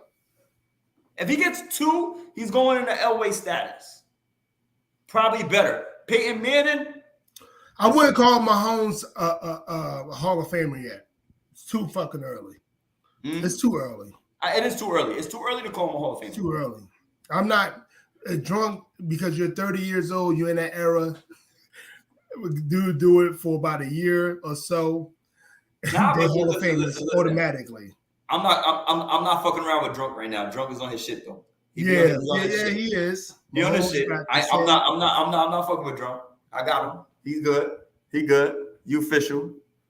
Yeah, he said he doesn't. He said Mahomes don't need more rings. All he needs is stats and playoff runs. Oh, fuck that shit. Fuck that shit. Don't come in here with that bullshit. Let's be honest. Don't come in here with that shit. I believe Mahomes, my opinion, Mahomes got to do more than that because right now, the way the AFC, West looking, he's probably 3rd or 4th right now. Whoa. When it comes to let's break it down. When it comes to Herbert, Carr, Wilson, Mahomes, who are you taking out of those guys? I'm saying overall. But who are you taking out of those guys? That's his division right now. Wilson, Herbert, Carr, Mahomes. Who are you taking out of them? Real quick, Russell Wilson is a Hall of Famer, drunk, because he did it for the last 8 years straight, 9 years, maybe even 10 years Russell straight Wilson doing this thing. See, Russell Wilson's a Hall of Famer. You got to do it consistently, in my opinion, for over 2 years. We already know why Russell Wilson don't have 2 rings. Yeah. Because Marshawn Lynch didn't get the ball. So we're not even going to go there. Yeah, we're not even going to go over there. It's simple. I lost about, I think, $500 off that fucking game. So, yeah. Not even going to go there. Yeah. So, anyway, what we were saying, Mahomes, when you were saying who I would pick, when it comes to quarterbacks and doing a thing, goddamn, I'm going to have, I'm gonna go Mahomes first because I don't want to be one of them guys that be like, "Oh, you stupid," But I'm gonna have, and then a very close second, is Carr because he's doing it and niggas hating on him. He's consistently doing what he needs to do, and they still hating on him. Yeah, they should on him, but I'm gonna take Herbert over Carr. Herbert got to win a playoff game for me. He got to go into the playoffs and win the playoff game for me. You see what happened last year? This is bullshit. Russell Wilson is overrated? Since when, dog? Since when? All right, you starting to show your age. When? You starting to show your age. Dude, have you ever seen? Dude. He's overrated when he picking people like hey, Russell he's Wilson. Overrated when he picking people like Sierra. That's when he's overrated. Is not an overrated quarterback, son. I'm just when it comes to football, fuck no. Yes, he threw the pick. He threw the pick because his fucking coach told him to fucking throw a slant into that New England Patriots defense. Which they had a timeout and 3 downs to run the ball from 2 yards out. No excuse for them doing that. Marshawn Lynch carried them down. They couldn't stop him, bro. And when they called it, Bill Belichick, if you watch the whole shit, they said we knew what fucking play they was running. Yes. And then they jumped it. Who runs a goddamn slant in the end zone? Nobody. Who called that? Who called that? Nigga, I lost $500 off that game. I remember that blatantly. Who runs a slant in a fucking end zone? Carr was a close second to Mahomes. I thought I was drunk one. Because I'm looking at the stats. I'm looking at 400 yards to 400 yards to 5,000 yards for the last 7 years. Carr. Sorry. I'm sorry. Carr's been in the top 5 of passing yards for the past 3 years. For the past 3 years. People shitting on Derek Carr like he can't play the quarterback position. Dude, the fuck out of here, dog. Watch this offense this year with Jacoby Jacobs, with fucking Darren Waller, who is probably the second best tight end in the fucking league. And you didn't even mention Adams. I didn't even mention Devontae Adams because he just got the week, but he's in the conversation of going over 1,000 yards. He might get about 6,000 yards. Listen, he might get 6,000. Darren Waller, hold on, Hunter Renfrow. Who are you doubling? Who are you doubling over there in fucking the Raiders Nation? He might get 6,000 yards, and they might average 35. Because if Devontae Adams is running for you, the reason the Rams win the Super Bowl, Odell Beckham, you can't double him. My white boy, Cooper Kupp, you can't double him. Cooper Kupp. They had Van Jefferson running around crazy. Yep. Then they picked up Sony Michel. Hey, that defense was Matthew Stafford. What was you doing with Matthew Stafford at this point? Who everybody claimed sucked in Detroit because of whatever, but his stats was crazy. Yeah. He was top 10. He was top 10 in yards every year too. And then you turn around, you throw him on a great team with that defense with Von Miller. You throw him with Aaron Donald. You throw him with the whole squad. No, we got to be fact fans. Fact fans, drunk. Like, no Raiders fans. We got to be fact fans. You go on NFLrightnow.com. I'm not. We Giants fans. We Giants. We Giants fans. Not even close. Go on NFLfact.com. You will see what we're talking about. I'm a whole. Hold on. So do your thing, Betty. Do your thing. Do your thing. The Seattle defense, yes, they did. They did carry him. That was the Legion of Boom. What are you talking about? They had a whole name. But let's wait a little bit. This wasn't whole name. Wait. This wasn't Pittsburgh Steelers, where the Pittsburgh Steelers defense and the New England defense was carrying Tom Brady and what's his name? Ben Roethlisberger. It's not that. The Seahawks is averaging 25 plus points a game. 25 plus points a game. A lot of times they will score 40. Like, come on. Yo, drunk. It's a one-way. This is a one-way street to your ass getting blocked.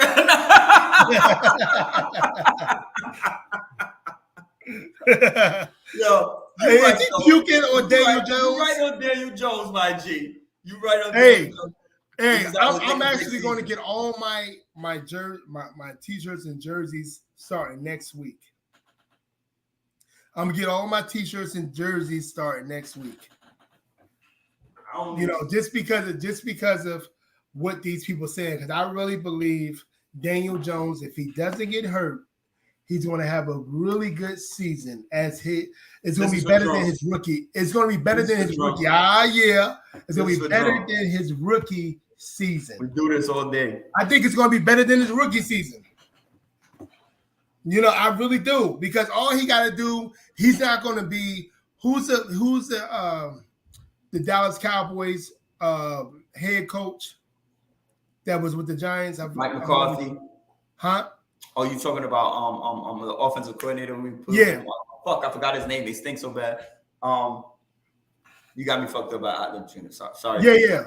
But he's not going to go with his one guy or two guys. He's going to have plenty of guys open in that type of offense, so he can make any of his reads. Jason Garrett. So is Jason Garrett the problem? I really believe Jason Garrett was the problem. Why? Because his offense is like a one read thing, and that's it. And then he wants Daniel Jones to sit to be a quarterback. Say it again. Hold on. See. This is where we get out of pocket, drunk. I don't know what state you from. I don't know where you live. I don't know what you do, but you hustle nobody with the Giants in Madden. If you did, you a hell of a player, but you will lose to me. Number two. You can't run Saquon outside every play with a stretch. This isn't Madden. The reason why Saquon wants to juke, that's an injury waiting to happen. Yeah. I've watched it season after season. Trash. So Saquon, I would trade him right now. He should have been traded this season. Yo, did we ever talk about that? I agree with you 100%. He should have been traded this season. Right along with Evan Ingram. He's a tech I would dancer. have pulled up. He should have went to the fucking. I would have taken Clyde Edwards-Helaire for him and a receiver. I would have took McCall Harmon. Yeah. Took McCall Harmon. I would have traded that motherfucker this season. And you would have got good draft picks too. I ain't saying it's great draft picks, but you would have got good draft picks trading Saquon Barkley, 4th round picks, 3rd round picks. Absolutely. I'm just saying on the game, bro. Yeah, in real life. It's not real life. You're damn right, not in real life. You damn right it ain't no damn not real life. But yeah, Saquon would have been going. He would have been going 2 years ago. Been going last year for me. I'd give him one more year. But yeah, I wouldn't give him one more year because I know he's a tap dancer. He's a special teams player. So Saquon to me is a bootleg Barry Sanders. Yeah. And he's 230 pounds.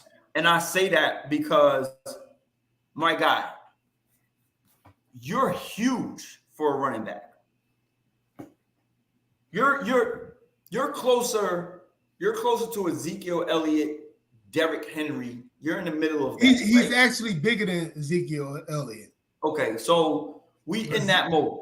Yeah. The reason you can't pick up inches or yards on 3rd and 1, why are you doing this? Tap dancing. Why are you doing that? Tap it. Let's tap. Please. Yeah. I wanted him gone. I don't need that. No, we don't have to. Who was our backup that went to the 49ers? Gallman. Gallman was averaging 4.7 to 5 yards a carry, bro. You can't. Wayne Gallman was averaging 5 in our offense. And with Giants, and you couldn't average that shit? With Giants offensive line, you can't dance. You gotta read that hole, rush into that road. You gotta do that. You can't be playing around. Always the big play. He might do something this year because I believe our offensive line is going to be really good. You know, and I'm not just saying that because I'm being biased. I really believe we can't run the offense around him. We gotta run the. We can't run the offense around Saquon because he doesn't want to hit the hole. That's a big play every time. He wants to be a big play guy. That's that ESPN stuff. I don't listen to ESPN. I don't do that shit. They horrible for the last 10, I'm gonna say the last 5 years. You can tell, but the last 10 to 15 years, ESPN been horrible. They don't know. Media. I'm sorry. Saquon Barkley, he's going to get his stuff with this offense because he's going to be used like a slot back, like another receiver in the backfield. He's going to get his. You know what helped that? Yeah. What helped that? Kadarius Toney and our new pickup from Kentucky. Yep. And I'm not gonna lie, I forgot his name. I think it's Anderson or some shit like that. I forgot his name. But he's the same player as Kadarius Toney. That's what's going to help that offense because we got rid of Evan Ingram who couldn't catch a fucking ball. Yeah, yep. And Evan Ingram, his talent, he's better than somebody off was great. Yeah, his talent was great. 4.3 40. Yep. He had no hands. No hands. Like so simple. The whole game is Kyle Rudolph had better hands than fucking Evan Ingram. Yep, I agree 100%. He consistently Kyle 10 Rudolph years. The Tampa Bay Bucks on Kyle Rudolph. Let's talk about what Drunk said. He said he said a bunch of things. The problem with the Giants is after the Odell situation, y'all scared to drive character risk. Wandale Robinson. Wandale Robinson from Kentucky. Yeah. Him and Kadarius Toney are the same player. If you put them on the field at the same time, y'all are all going to fucking sleep. Yeah. You can't have them two healthy at the same time. If you watch Wandale Robinson highlights, which I did, because I didn't know who he was from Kentucky, I'm not gonna lie. Yeah, I watched 100 times. Highlights. I watched what he could do. I watched a couple games. True. Blah, blah, blah. The man, listen, if you watch Kadarius Toney, Florida? Listen, dude, when you see what he did last year before he got it's every time he touched the ball, you can't tackle that man. Now he's saying Giants should have took Baker. Oh my God. Should have took what? Oh my God. He just saying things now. Kadarius, the way y'all. We were talking about Kadarius Toney because Kadarius Toney started to get in Oh, y'all already talking about trading. No. The New York media did that. He didn't want to show up to training camp, and that bullshit. So it seemed like he wasn't in on the team. So that's why they was talking about trading Kadarius Toney at that point. Yeah, and the New York media was talking about that. Nobody, for what I saw in the general manager offices, the big wigs of the Giants, nobody talked about that. No one. It was the New York media. I, as a Giants fan, I completely hate the New York media. Completely. I understand. That's why you need people like Eli Manning to be your quarterback, because they be like, oh, fuck off. I'm gonna do my thing. All right, you need those type of guys. Okay, so does Daniel Jones not fit the bill for a New York Giants quarterback? Do Daniel Jones not fit the fit bill? Okay, I'm not talking about his talent, because guess what? We've never had the greatest quarterbacks. I'm not lying. Jeff Hostetler. Let's go through the list. Jeff Hostetler. Yeah. Dave Brown. Our best quarterback really was Phil Simms. Yeah. Okay, yeah. So you're talking about Phil Simms. And I'm going to talk about Collins. You're talking about Dave Brown. You're talking about Kurt Warner. You're talking about my man from Kerry Collins. Kerry Collins. We talking before about Kurt Warner, Eli Manning, and now we're talking about Daniel Jones. In between that, we had a Geno Smith sighting. Oh yeah. If Daniel Jones had the players that Baker Mayfield had, hell yeah, he's better than Baker Mayfield. Hell yeah. I'll put that on my mother's grave. Hell yeah. Hell yeah. And that's facts. Baker Mayfield had the most horrible. He had everybody, tight ends, wide receivers, running backs. Yo. Listen. The linemen, Kareem Hunt, Nick Chubb, Odell, Jarvis Landry. Now he had Donovan Peoples-Jones. Oh, I'm a Michigan fan with Donovan Peoples-Jones. Let's go. Hell yeah. Hell yeah. Hell yeah. Daniel Jones had 25 touchdowns and 12 interceptions. He wasn't with whoever they had. But the whole thing is, Manning, Daniel Jones. He actually looked like more like Eli Manning. Daniel Jones has the mentality to be able to deal with the New York media and what they bring. Baker Mayfield? Everybody else will break. Baker Mayfield would have died already in New York when they was talking shit about him. Yes. He would have died already, son. Who was the other guy that passed away this past March that we were supposed to? There was from the Redskins. From the Redskins, Ohio State. He was already. I forgot his name right now. Sorry. Yeah, he was already mentally unstable. You could tell the way he picked his wives. He was already mentally unstable. So when Giants didn't pick him, he was crying to the media. Then all of a sudden, the Commanders picked him. He was somewhat happy about that, but he wanted the Giants to pick him. He would have not flourished, and because New York, he would have made a mistake. That motherfucker would have won ham mentally. So yes, Dwayne Haskins. You know, God respect the dead, but Dwayne Haskins would have been mentally damaged in his first month. In his first month, you know, I'm convinced y'all draft Daniel Jones just because he didn't look nothing like Peyton Manning. He didn't look nothing like Peyton Manning. Look like Eli. He looked like Eli. He acts like Eli. He looked like a more athletic Eli. Hey, that's it. And I'm sorry because my panel is a bunch of Duke people, but I would have never picked that motherfucker from out of Duke football. Fuck that shit. It's trash. And be honest with you, that's a basketball team. Be honest with you, I didn't know Daniel Jones. I had to look him up. And I said he could be good if he had like players around him. Nobody knew Daniel Jones. Yeah. But when I looked at him, I said he could be good. You're right. Nobody ain't know him. I was saying, yeah, he could probably be good.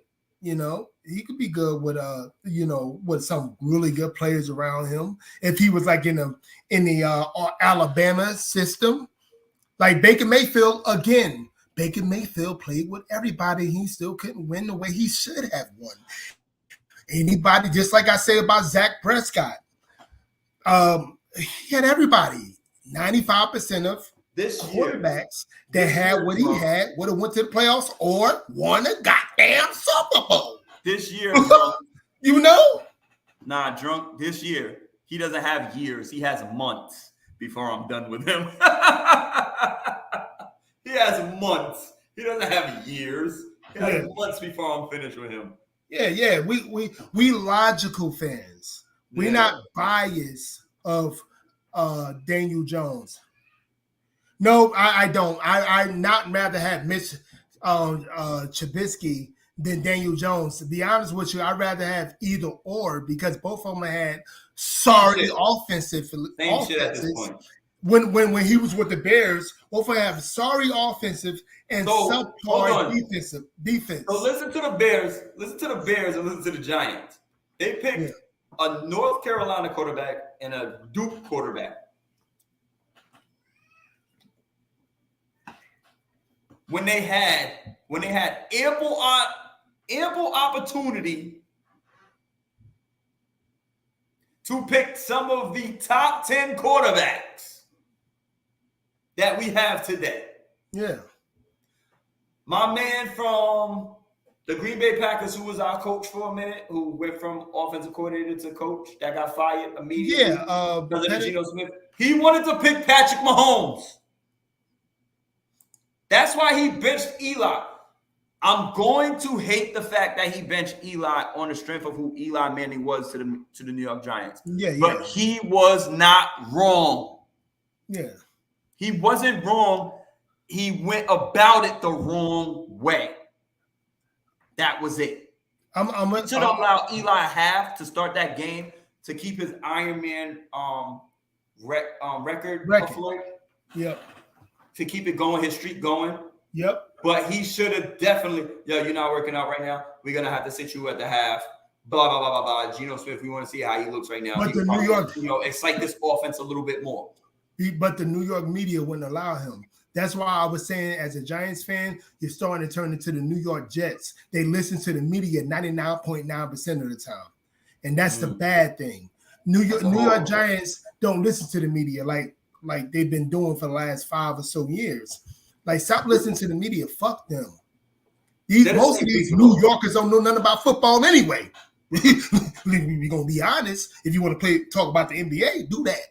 Listen, just because Daniel Jones fell at the 5-yard line doesn't mean Mitch Trubisky's better. Mitch Trubisky is nowhere near better than Daniel Jones. No.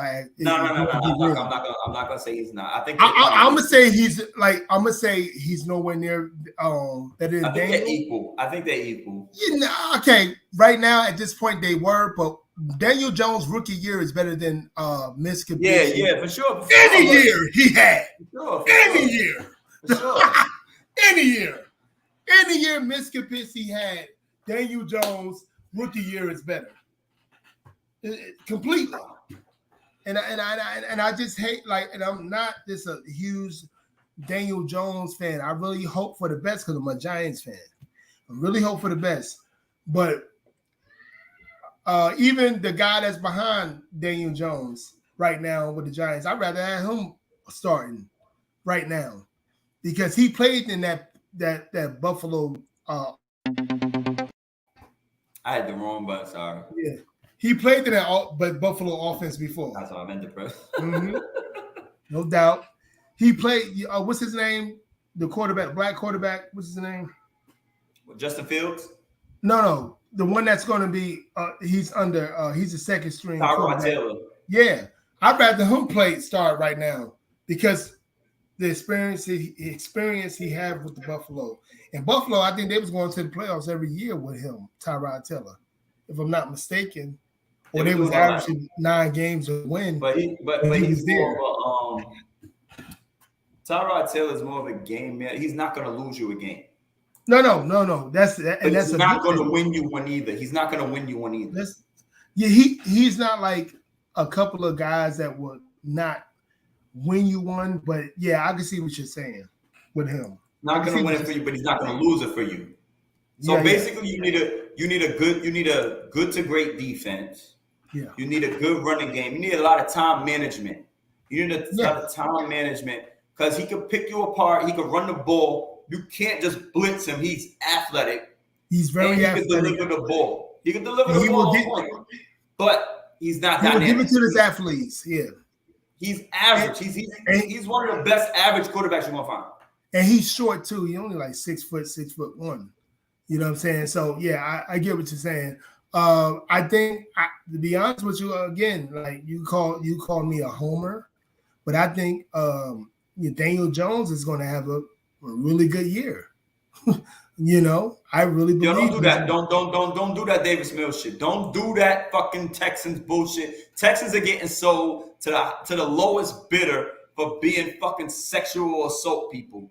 Like who's Davis Mills? Who's that? Davis Mills, the quarterback that got drafted. They drafted him to the Houston Texans. He started a couple games. He played pretty well, actually. He played pretty well. Davis Mills played pretty well. I never even heard of him, man. I'm a football guy. Hey, he played in place of Tyrod Taylor. Yeah, he played in place of him because Tyrod Taylor was hurt. But he played no. Because Tyrod Taylor got hurt from the Chargers. He went to the Texans. They drafted David Mills. The Texans drafted David Mills, and he ended up coming in and playing pretty good basket. Pretty good football. Sorry. No, he sounded like Skip Bayless. What? That's why I know he. Whoa. My guy, that's why I was with you. I was with you until you said Daniel Jones don't got no dog in him. Now you out. He remind me of that's Skip Bayless. Skip Bayless sound just like that. That rhetoric, that dog in him. Fuck out of here. What do you mean Daniel Jones don't got no dog in him? Hold on. Did Eli not have dog in him? Tell me Eli Manning didn't have dog in him. No, I don't know. I don't know David. I don't know David Mills. I don't. I'm sorry. He didn't hit my radar. Just like Skip Bayless, he ain't hit my radar. Nah, he hit mine. He hit mine though. I know who Davis Mills is. Definitely. Yeah. But what I'm saying is, drunk with your bullshit right now. The Eli Manning. I like this dog in him. Was Eli Manning a dog? Because if you say no, you out your fucking mind, dog. He said out of your mind. He said if Eli you say had Eli dog in Manning him. didn't have dog in him, son, you He out. said Okay, and guess what? If you saying Eli Manning had dog in him, guess who else has dog in him? Daniel Jones. I watched it. It took wait. Daniel Jones is not a punk. It took Eli Manning 5 years to get to the point that he was in. Daniel Jones, this is his third year coming up, fourth year coming up, and he also I love my accent. Sorry, people. Don't worry about it. I got you, brother. But listen. Huh? Do I gotta say more? Do I gotta say anything? You could show the 49ers playoff. Do I have to say anything else? That could be Daniel Jones, bro. It took Eli Manning, 4? I remember when people was hating on Eli Manning in the Jersey, New York area, big time. Why not? But dude, big time. Hold on. Daniel Jones is a better athlete than Eli Manning, and he has the same demeanor. It's the reason he went to Peyton Manning's camp, Peyton and Eli's camp. It's the reason they got high on him and they drafted him. It had nothing to do with the fuck he didn't do because he was trash. Yeah. The only reason he got here is because of that, because he had a relationship with the organization. He had a relationship with Eli and Peyton. That's the reason why Daniel Jones was drafted, to be honest. But at the same time, yeah, you could be right about that completely. But at the same time, he didn't play with a lot of good receivers over there in Duke. Who's going to Duke to play wide receiver? Nobody. You know, so that's why I took it into maybe they know what they're talking about. You know what I mean? That's what I took it into that situation, you know, that type of dilemma. Maybe they know what they're talking about. So, but I watch every Giants game. I watch every Giants game, John. I do. I watch every Giants game. If that shit don't come on my TV, if it doesn't come from my fucking cable box, which it will always come from my cable box, no matter what time or where they play, I'm letting you know I watch every fucking Giants game.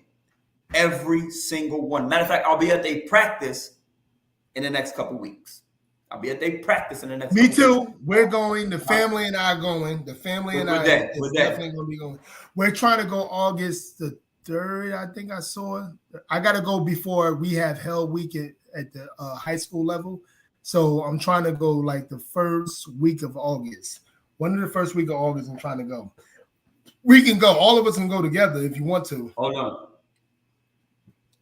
You know. I don't know. I think I deleted my fucking tickets, my nigga.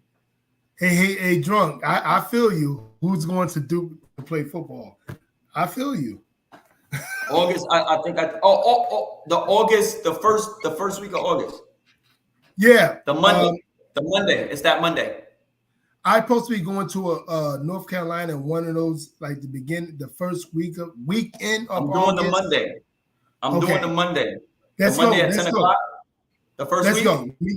You and I, because I know my lady don't care. This you and I. No. I already booked it. Oh, you did? I already booked it. I'm already going. But it's free though, isn't it? I thought it's it was free. It is. But I'm saying I already booked it. So, but you need tickets to get in. Okay. You still have to get your ticket. All right. So I got to look. Where to go to look up the tickets again? You got to go on the New York Giants the NewYorkGiants.com. I'll let you know. I'm about to go. I'm going into it now. I already booked my shit. I'm already going. I already have my tickets. I can't find them in my fucking email. I think I erased them by accident, motherfucker. You're still supposed to be doing the ticket thing too. You still we're trying to go to the Dallas game. Everybody better get their shit right. That's week 3. I'm about to pay for my shit. Whoever we going, Jamar, Anthony McClellan, Giants fan, get a hold of me. We need to. So PPA, I'm trying to find PPA, we already talked. Let's do what we do. I got so much trash. but it's all gone because I always clear out my emails. So I got to go back. But I already booked my tickets for the shit, my G. So I'm in there. I'm already in there. I'm literally 10 trying to o'clock. find the 10 o'clock in August. Training. But I'm trying to find it. I'm on the website right now. Wait, hold on. I'm on August 1st or August 8th? Hold on. The 8th. August 8th. Okay, I'm trying to find it. Hold on a second. I'm trying 10 o'clock. single game. I just see ticket info, wallpaper, printable schedule, single game tickets, season tickets added to calendar. Yeah, I'm already in the building. I'm already in the building. I need to find that. You need to send me that info. I got you. I can't even see it. I got you. I'll send you that shit in a little bit. Okay. Yeah. So before we get out of here, we've been here 3 hours 16 minutes. I know we can do that shit once again, but sports, that it gets to your blood, gets to adrenaline. We go into the AFC North. So I got, I do the over and unders, and I don't do this on the betting scale. I don't look up fan duels and all that, and I do this shit on my own. So I took, not taking, but what do you think about the Bengals over 10 wins this year? I don't know the schedule, but I can see 10 wins, over 10 wins. I'm putting them on first place. Are they okay? So they're the new king in the AFC North. Yeah. Yep. I'm putting them first place. Okay. Yep. What do you think about? So you got them over 10 wins. Yes. Okay.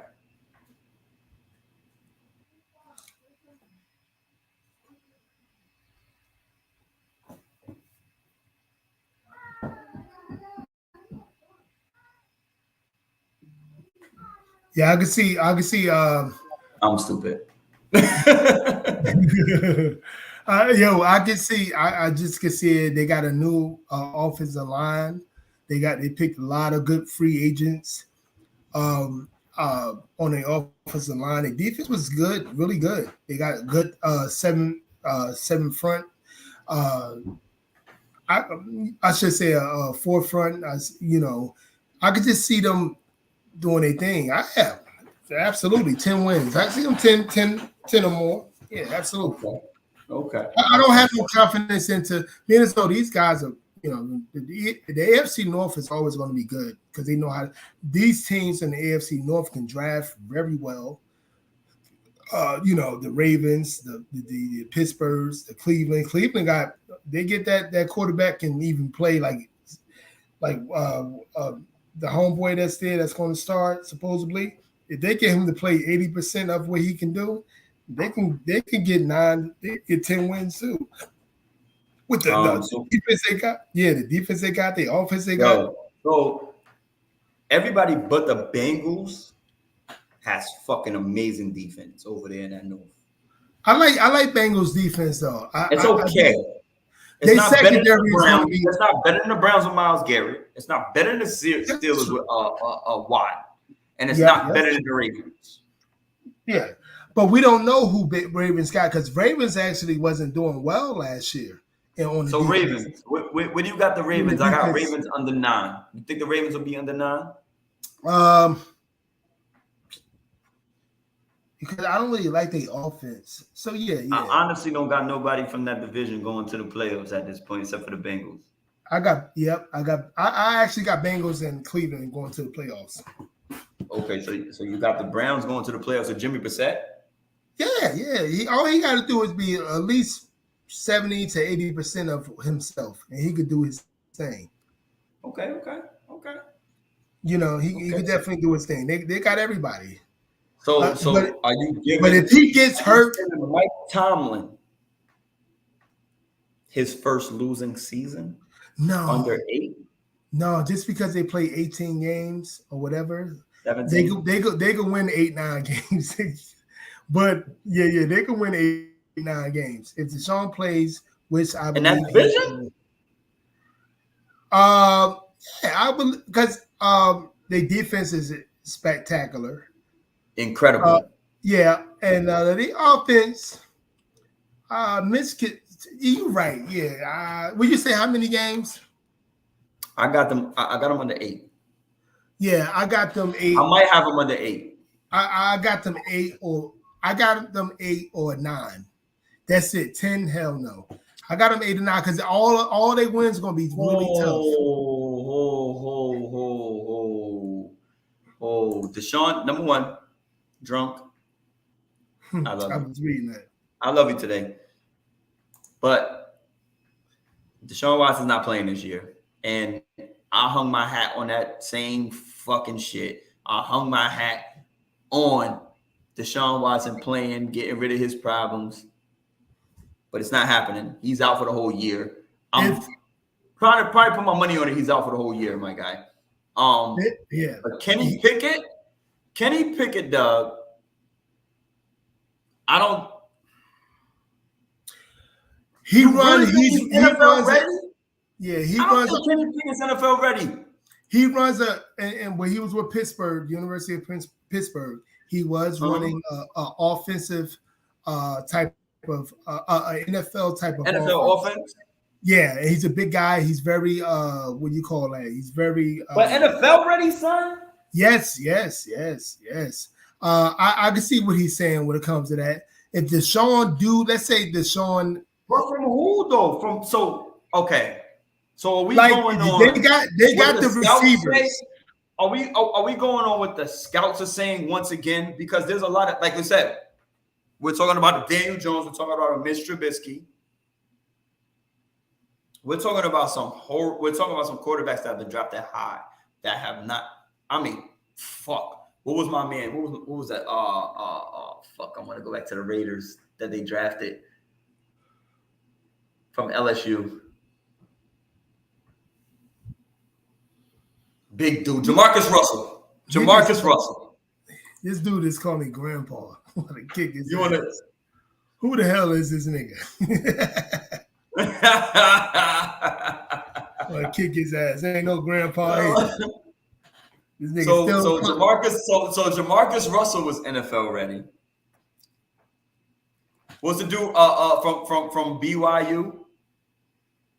What was the dude from BYU? What the Jets have? Who the Jets got? Who is that? Who picked him? I think yeah. Oh, no, back in the day. Ty Detmer. Ty Detmer was NFL ready. Jamarcus Russell, Ty Detmer. Mm-hmm. Have anybody ever heard of these people? No. That's why I get you what you're saying. We got to see what he do, but Kenny Pickett is a Kenny Pickett. Trey Lance was supposed to be NFL ready. Yeah, he still had to sit behind. Zach Wilson had a horrible fucking time and a horrible year. Horrible. He doesn't even look like he's NFL ready. They lucky they built a great team around him. They're building a great team around Zach Wilson. He shows promise, but he has to go through the fire. He has to go through the fire, bro. Right. Kenny Pickett's gonna have to go through the fire. He's going to have being as though I think Pittsburgh offense, 2 of them retired. So it's like it's going to be challenging for Kenny Pickett this year. It's going to be challenging. They said Trey Lance was NFL ready. There's upside to he's ready. He could step in for. Why do you think they just gave Jimmy Garoppolo the go ahead to ask for a trade? Jimmy Garoppolo was free to find his own team because they think Trey Lance is ready to step in right now. They're saying the Giants might pick Jimmy Garoppolo. I'm hearing a lot of words. I'm hearing a lot of words. a lot of word about Jimmy Garoppolo going to the Giants. I feel the same way as you. Not with Tyrod and Daniel Jones. Not with Tyrod and Daniel. Yeah. Too much. They would have to get rid of Tyrod. Project. No. Everyone did not say. Everybody did not say Trey Lance was a project. I swear, everybody didn't say that. Because Trey Lance, that's all they was talking about for a good year. This past year, 2021, they said he could start now. I was hearing a lot of GMs around the league that what they were saying, he could start now. He could start now. He could start now. That's why Jimmy Garoppolo. He's 30. He's 30. Wasn't Trey Lance drafted before Justin Fields? Justin Fields went to Chicago at 13. Wasn't Trey Lance the number 3 pick or 2 pick that they moved up? San Francisco moved all the way up and gave up all their draft picks to get Trey Lance before Justin Fields. Am I correct? Mr. 30, Mr. Drunk?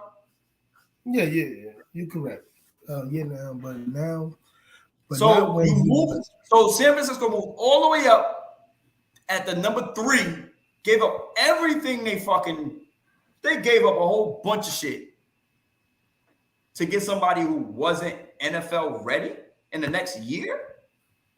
They did the Patrick Mahomes. They think he's going to be the next Patrick Mahomes, where he sat behind my man Alex Smith and learned for a second. He learned the ins and outs in the offense to come in and take it over.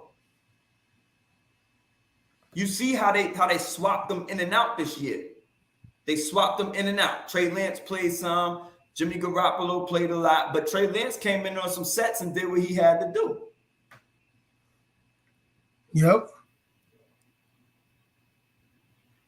Yep, absolutely. He has the highest ceiling in Fields. Where did Trey Lance have a higher, my dude? How did he have a higher ceiling than Fields? People keep disrespecting Justin Fields. I am a Michigan fan. I hate Ohio State. There's no fucking way that Trey Lance had a higher ceiling than Fields. That was bullshit, my guy. Justin Fields was an NFL quarterback ready now, today. Throw him in the fire. Just put him around the right pieces. Chicago wasn't the right fit for Justin Fields. I didn't hear what he's saying because Trey Lance played in a low-level division. He played for North Dakota. What was that, North Dakota? So I don't know who said that with him. Maybe it was certain GMs, but I don't know who said that shit. Phil has a higher floor, but Lance has the higher ceiling. Where? That don't make any sense. That don't make any sense. Where? That make a lot of sense. He's saying, but no. I get what he's saying. I get what he's saying. He's saying Justin Fields can't really be. He's really not going to advance his skills. He's kind of already there. He's saying Trey Lance has unlimited kind of Patrick Mahomes type skill level is where he's going. You feel what I'm saying? Yeah. He's saying Justin Fields doesn't have but so much to peak.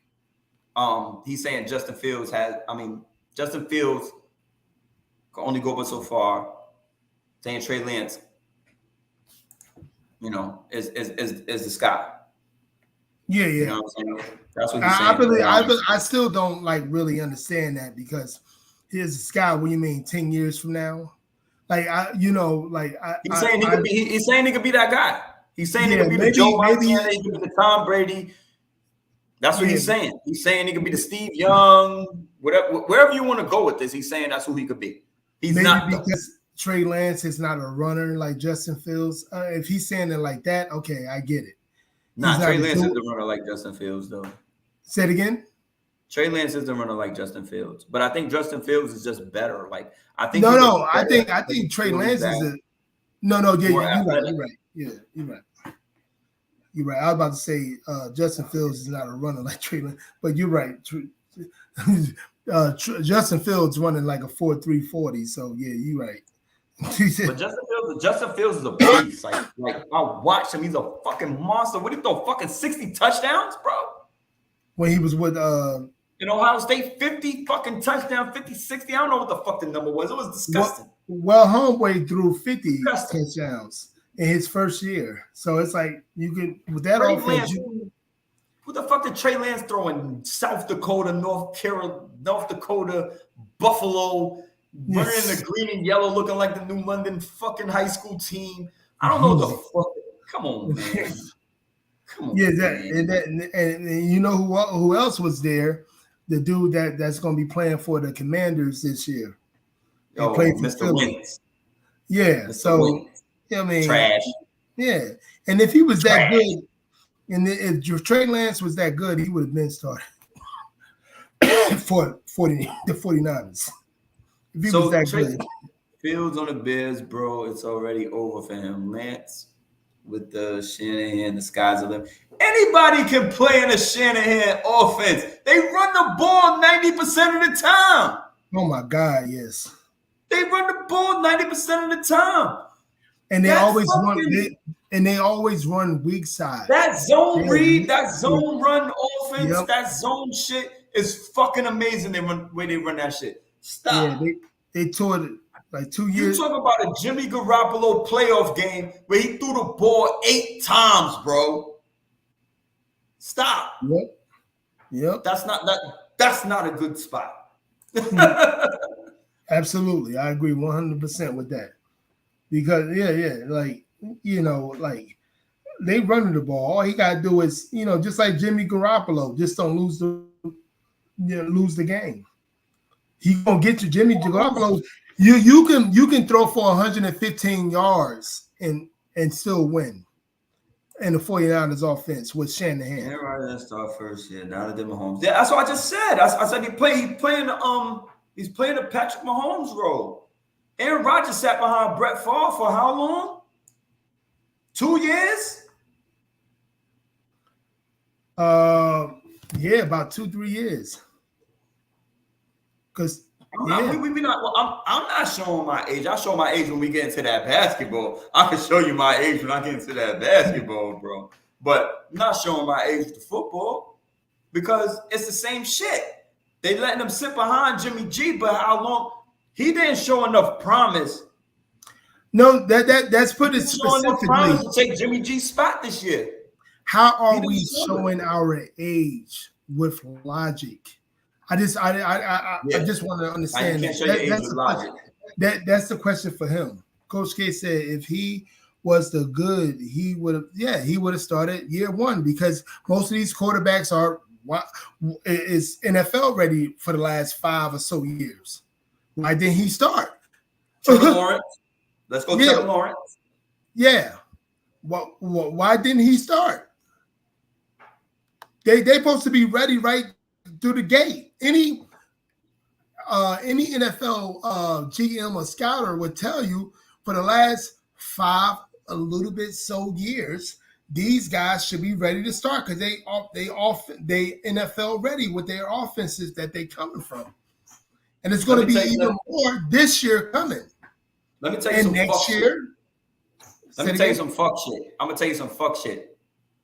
And say what you want to say. Play this how you want to play it. It's 2 people who fit the teams better than their respective quarterbacks right now. Taylor Heineke fitted the Commanders better than Carson Wentz will. And dare I say,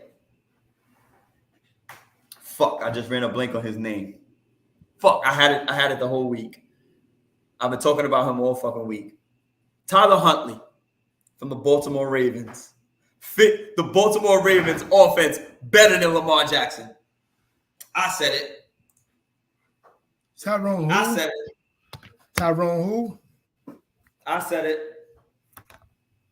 Which quarterback is that? Tyler Huntley.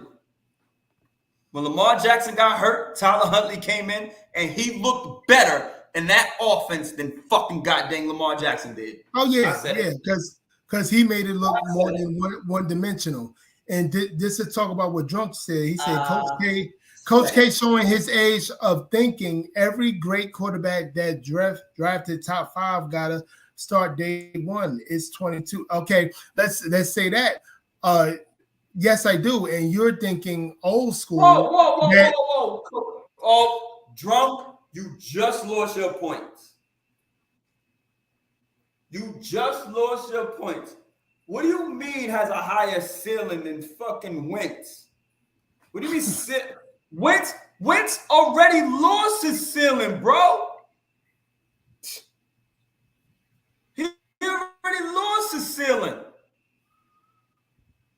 Wentz already been around. He's trash. All the fucking Indianapolis Colts needed was a quarterback. That's all they needed. You talking about they got rid of Phillip Rivers that went to the playoffs. Where are we?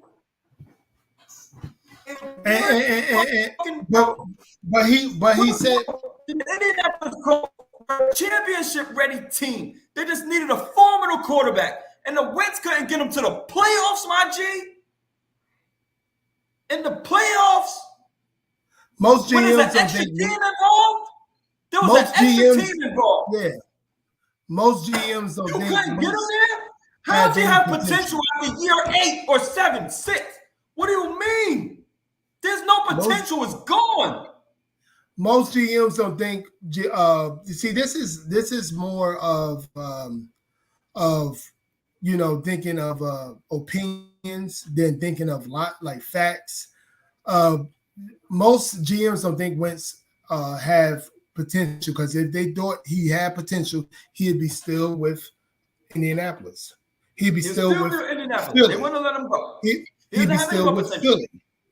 He'd be still with Philly. And again, I want to put it to this. Most top 5 quarterbacks that have been picked for the last 10 years, let alone 5 years, they are starting. They are starting. You're talking about the past. You're turning red. Steve, you're turning red. You're talking about the past. Back in the day, they wasn't starting the top 5 quarterbacks. Tight real quick. Yeah.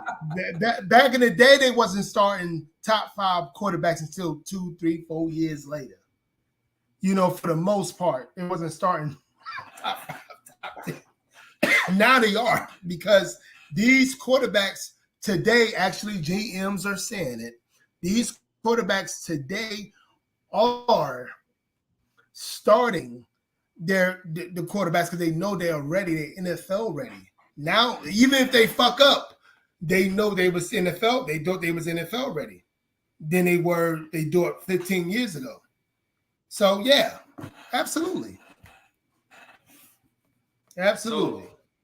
So, okay, I understand where you're coming from when I said Tyler Huntley. What I was, man, I said it, and I'm gonna stick by it. I think Tyler Huntley is a better thrower of the ball than Lamar Jackson. I'm just putting it out there. I watched him for the couple games that he played. I think he went 2. He either went 2-2 or 3-1. He went 2-2 or 3-1. I'm not, by no means am I disrespecting Lamar Jackson as an athlete, as a quarterback, and what he can bring. He's a fucking cheat code. He's a cheat code. Okay, you can't plan. You can't. But what they've been doing is they've been blitzing Lamar Jackson. They've been blitzing him. The reason why you blitz Lamar Jackson is to throw him off his beating path of a quarterback. Every 4 downs. You want to turn him into a runner, and you want to push him back inside. They play the outside. You don't want to get to the outside. You don't want to get to the outside. So once he gets to the outside, then he gets to he gets to use his athleticism to kill everyone. So what you want to do is you want to take away the outside. You want to push him inside, more towards the defensive linemen and the linebackers, right? You want to push him in here. he has less space to work with. Now he has to make a decision. So now he gets frustrated. This is what they're doing. This is why he's only won one playoff game. In close situations at that. They know what to do with Lamar Jackson as an athlete and a runner. There's not but so much you can do as a quarterback. This is not 10, 15 years ago. Yeah. All the defensive line, what's that guy that played for Georgia? He ran a 4.8 and he's 300 pounds. Where you going? Yeah, where you going? You got to throw the ball. Where you going with Aaron Donald? Where you going with Khalil Mack? Where you going with Bosa? Where you going with Watt? Yeah. Where are you going? Yeah. Where you going? This is not 10, 15 years ago when you had Michael Vick running all over the field. No, it's not like that anymore. You know, these you're guys gonna have to catch up with you. So even Michael Vick knew not to run it too much.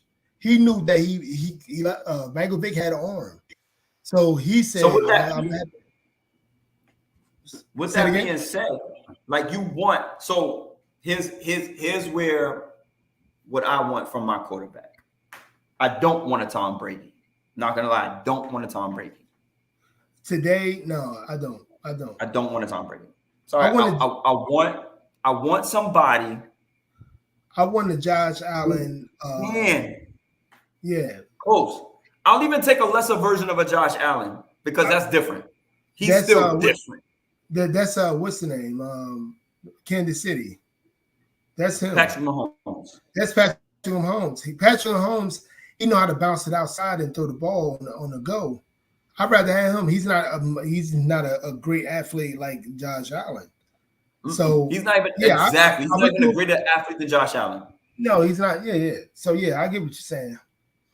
He keep on saying about it. He said, my prototypical quarterback at this moment will be Josh Herbert. Will be Herbert from San Diego. And nobody want Trey Lance either. Like, I don't know. The argument was that Trey Lance supposed to have been what he's supposed to have been. It's been about 2 years now. And they still trying to figure it out.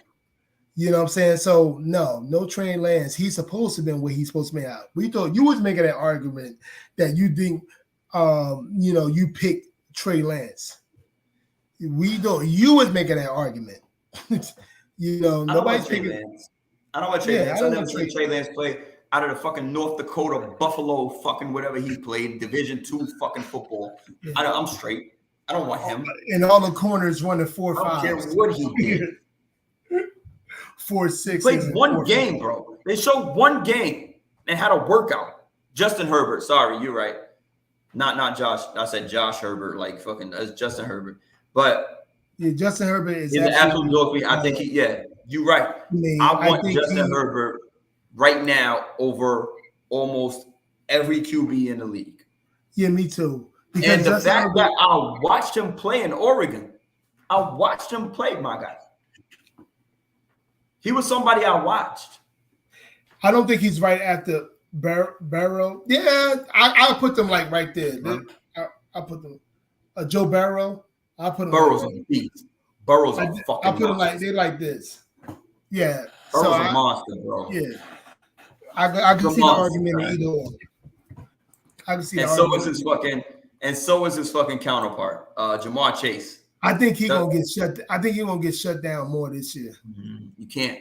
No, you can because that's how defense work. He caught the lead by surprise. So did Justin Jefferson. But they haven't shut him down yet. But Justin is a lot taller. I think he's a lot more athletic too. You know what I'm saying? Yeah, I really think he's a lot. He's a lot taller. Okay. Factual. But he's a lot more athletic. So switch. So do you think Jamar Chase on Minnesota or Justin Jefferson on the Bengals? What will happen? Who you think has the better shot at that? They probably won the Super Bowl when they had Justin. If they had Justin Jefferson on, in my on opinion, the Bengals, they probably won the Super Bowl. What do I say? I ain't say they will, but they probably would have won it. But you want to know the biggest shit was chemistry. Oh yeah. Didn't Chemistry.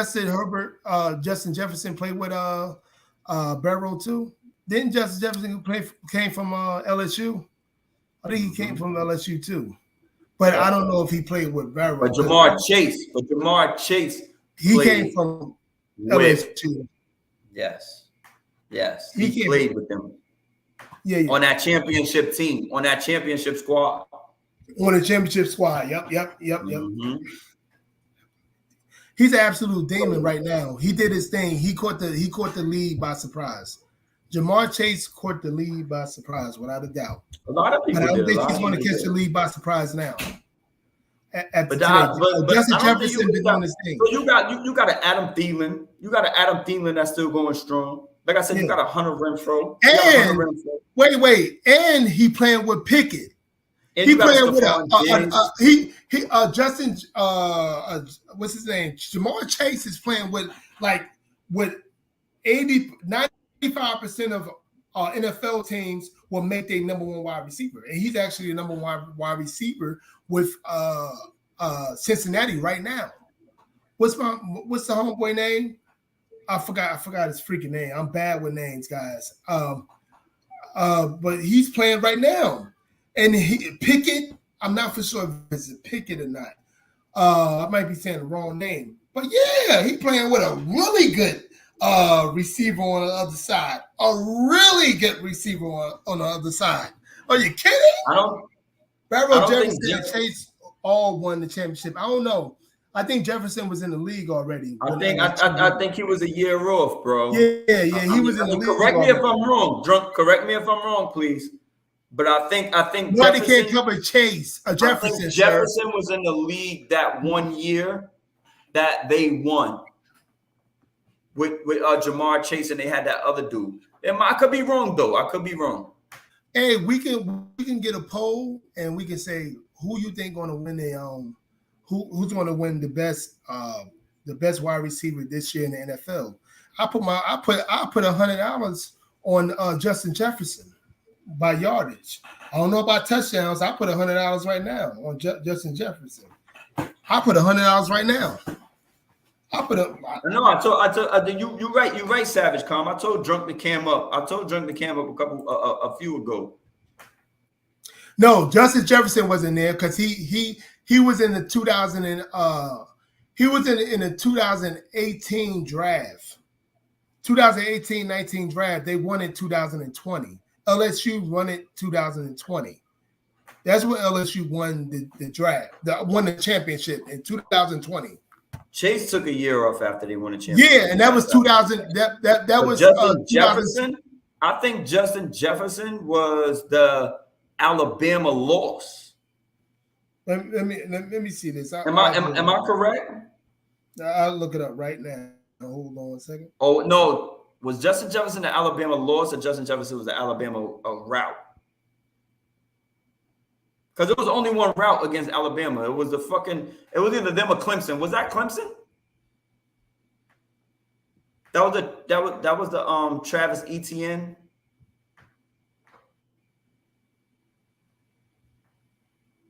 But yeah, Drunk. If you want to jump in on the cam, come on, talk your shit. We here, my guy. We welcome all y'all. You know what I'm saying? It's not just you in the comments. We want you up here too. Oh yeah, okay. He right.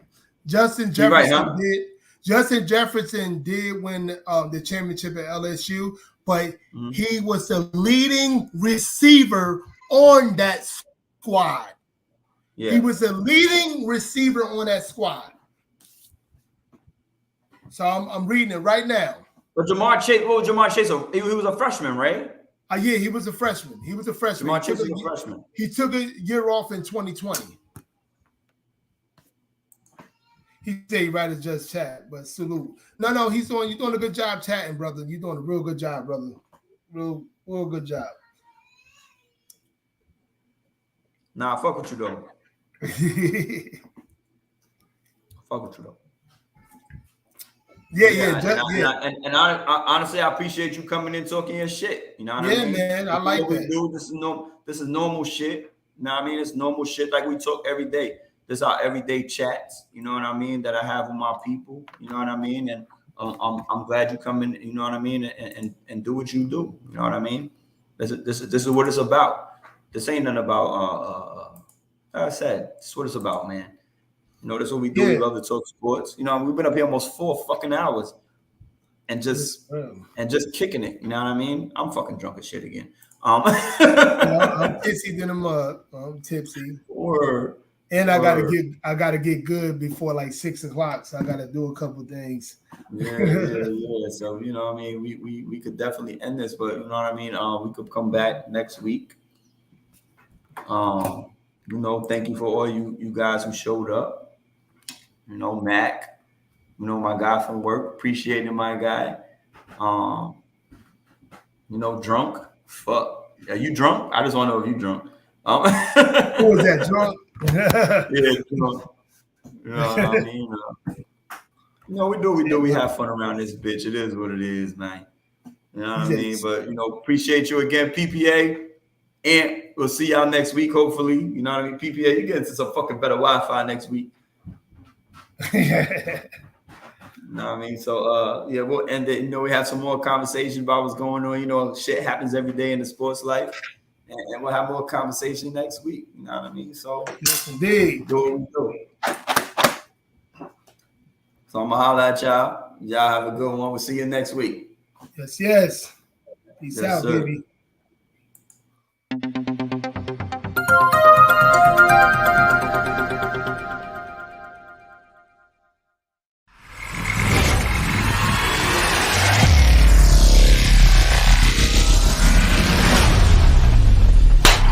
About that BSOB season 2.